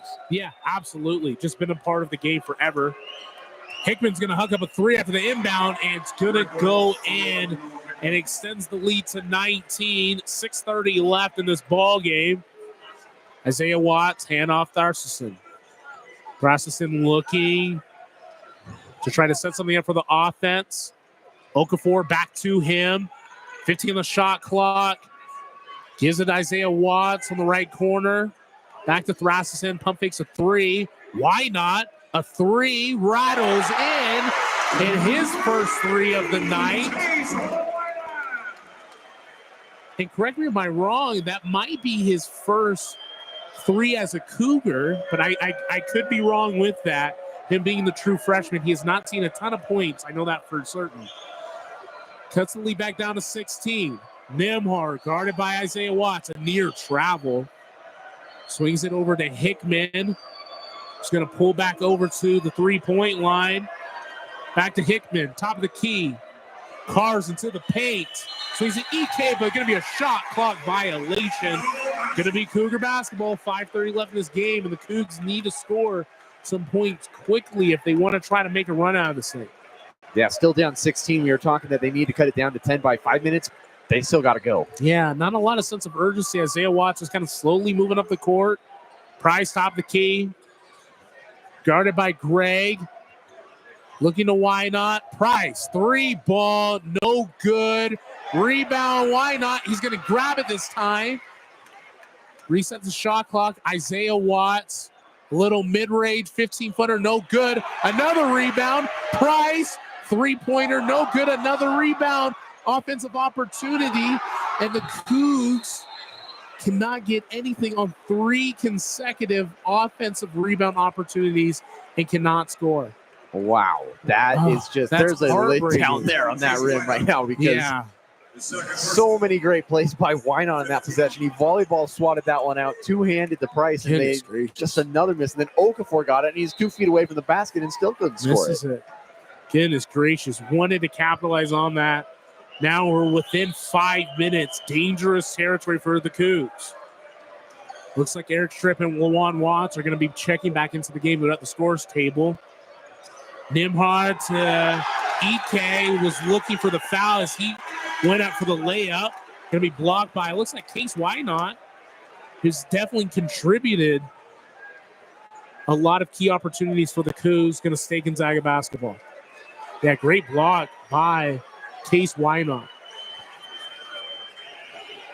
4:38 in this ball game. Nimhard swings it over to Innocenti. Innocenti over to Hickman. Looking for EK post entry. Nimhard, a foul by Isaiah Watts. Going to be on the ground, though. 6 on the shot clock. Going to be on the baseline. Right baseline. 5. Shot clock's going to reset to 20. Hand in to EK. Gives it to Hickman. 3 ball good. He's had a night. 19-point lead for the Zags. Isaiah Watts going to have to get something going quickly. Now or never. Okafor, hand off to Lawan Watts. Looking at Eric Tripp. Bad pass. It's going to be stolen away by Nimhard. The lay, hand off to EK. Fouled. He's going to go to the strike. Another foul on Washington State, and it's just when they made that run, they had to go, and it just didn't happen for them at that exact point. And there was 7 minutes and 45 seconds left. They were down 16, and now they're down 19 with under 5 minutes to play, and they're running out of time. Yeah, it's getting scary for the Cougs, and fans are starting to trickle out. EK at the line. His first free throw. Rattles in, 20-point lead, and now it's kind of now or never. If the Cougs don't maybe score on this next offensive opportunity, it could be quits for the Cougs. EK back at the stripe for his second free throw. Right down Broadway. 21-point lead, 74-53. Cougs losing. 4 minutes left. Still not a ton of urgency from the Cougs with 4 minutes left. Isaiah Watts, hand off Okafor, top of the key. Hand off Watts. Watts, 3 ball. Good. 17-point lead. 18-point lead now for the Cougs. Or for the Zags. Hickman taking his time. Swings it back over to Nimhard. Trying to tick away at the clock. Hickman to EK, hand off to Nimhard. Looking for Ajahe. Nimhard's going to put up another 3. And it's going to go in as well. Back-to-back threes for the Zags. They are going to lead by 21. 3:12 left in this game. And it could be over. Eric Tripp hand off to Isaiah Watts. He's going to put up a nice little move. Looks like he's kind of limping, though, after the little layup that he threw up. 58-77 ball game. Cougs losing.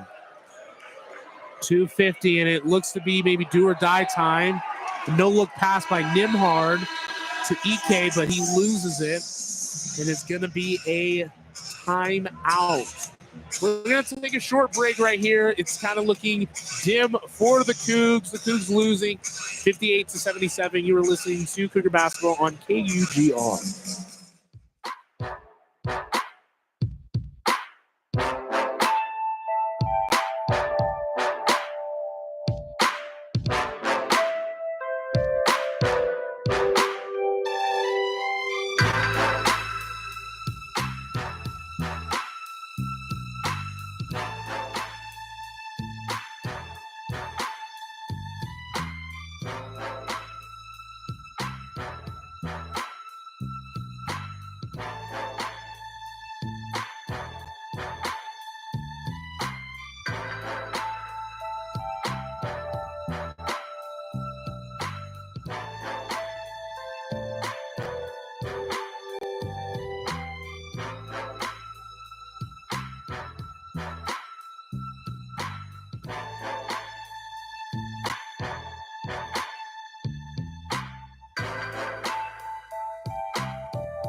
Welcome back to nearing empty Beasley Coliseum as fans are starting to trickle out of the sold-out crowd.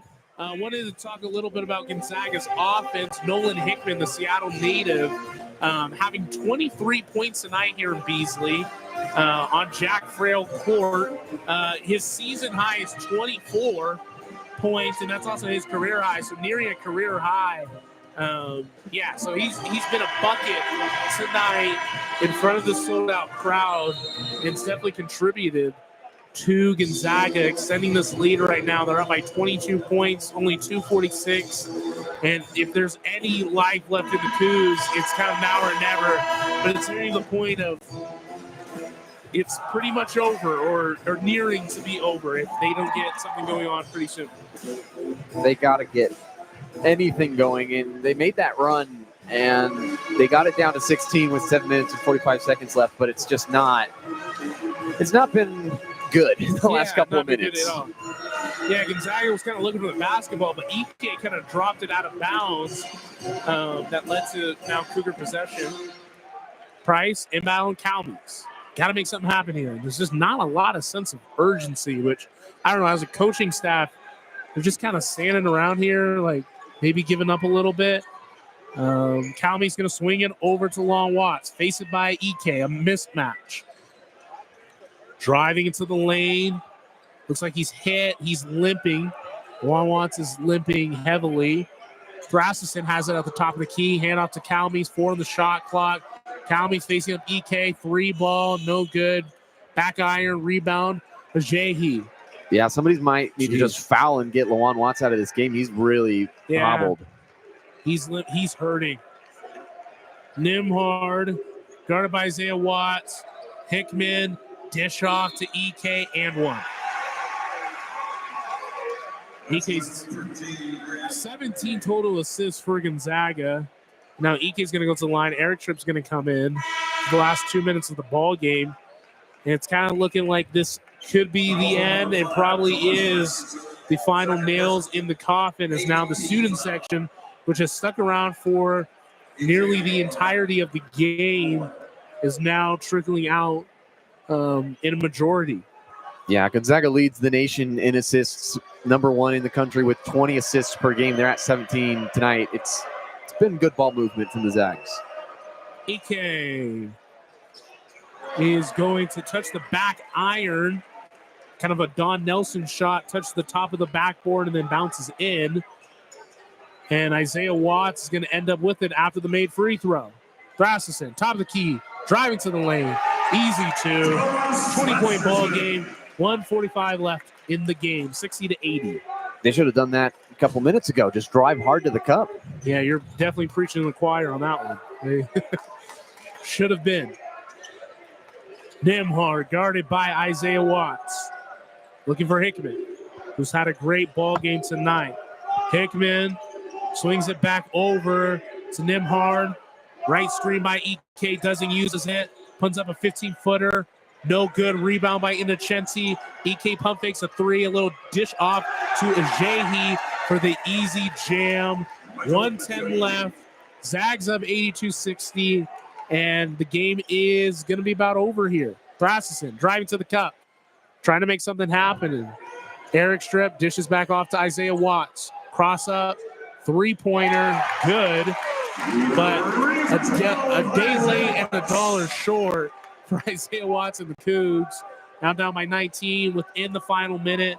And Hickman kind of showing off the handles. And they're just kind of taking the time and trying to chip away at the clock. 4 Cougs are going to be checking in for the ball game if they get in. Hickman driving to the cup, draws baseline, swings out to Ajayi. A little midi goes in, and they are up by 21. Calmes kind of dribbling off the clock. Would love to see if they could get maybe another bucket, but the kind of life of the Cougs has just been sucked out. Would love to see something happening. Calmes, a lay, no good. Rebound to Ajayi. 15 seconds, and that's going to be your ball game. Ajayi dribbling it out for Gonzaga. Gonzaga is going to win this 84-63 in front of a sellout crowd here on Jack Frail Court in Beasley Coliseum. Home in Washington. And yeah, a sad, all too familiar loss for the Cougs. It kind of been a testament of the season of, trying to get into these big games and wanting to show up and just not, making it happen. So Davis, I guess we can just kind of talk about what did the Cougs just not do well and what has been too familiar for them to result into a 21-point loss against Gonzaga. Yeah, we were here for that St. Mary's game where they played a really good 35 minutes out of the full 40 minutes of the game. Tonight, they seemed to really play about 20 maybe good minutes, and that's kind of been the problem for Washington State is they haven't been able to put a full 40-minute game together, and they just went on too many scoring droughts tonight, and Gonzaga was able to capitalize when they finally went on their scoring drought. Washington State was just sitting watching them do it, and they didn't capitalize on that enough. They got it down to 16, but they didn't get it down any further than that when they really had to. With about 7:45 left, they had that timeout. We were talking that this is their chance. They got to take it, and they just didn't end up taking that chance. And a frustrating night because everybody was excited that this could be a very big quad one win for Washington State and to help them bump themselves up and maybe get into the top 6 to get that double bye into the quarterfinals of the WCC tournament, because right now Washington State's number 7 and they'd be playing in the second round on Friday of the WCC tournament, which is not a recipe for success if they want to continue their season into March, because you're going to have to play 4 to 5 straight days of basketball to maybe even have a chance to get to the championship game. Right. And even then, even if you don't win the championship, it's not a guarantee that you're making it into March. Yeah. So, yeah, just kind of looking maybe on the brighter side for the Cougs. Davis, what kind of opportunities or, I guess, what kind of shot do they have to really, make it to the postseason? Do you think that there still is life, even kind of besides just the WCC tournament hopes? I'm just kind of looking at the rest of the season. Do you think there's any kind of shot that maybe the Cougs can kind of make a very, very late run before conference tournament play? Yeah, at this point for Washington State, they don't have enough quad one wins. They really have struggled. They moved to 2-7 in the quadrant one opportunities this year. And it's not a recipe for success when you are kind of in this smaller conference with the WCC and where they're probably only going to be 2 bids to the tournament with probably St. Mary's and Gonzaga. And that's just how it's been in the WCC. And Washington State just not getting enough wins in this conference. If it was the Pac-12 and they're sitting right here, maybe they're on the bubble.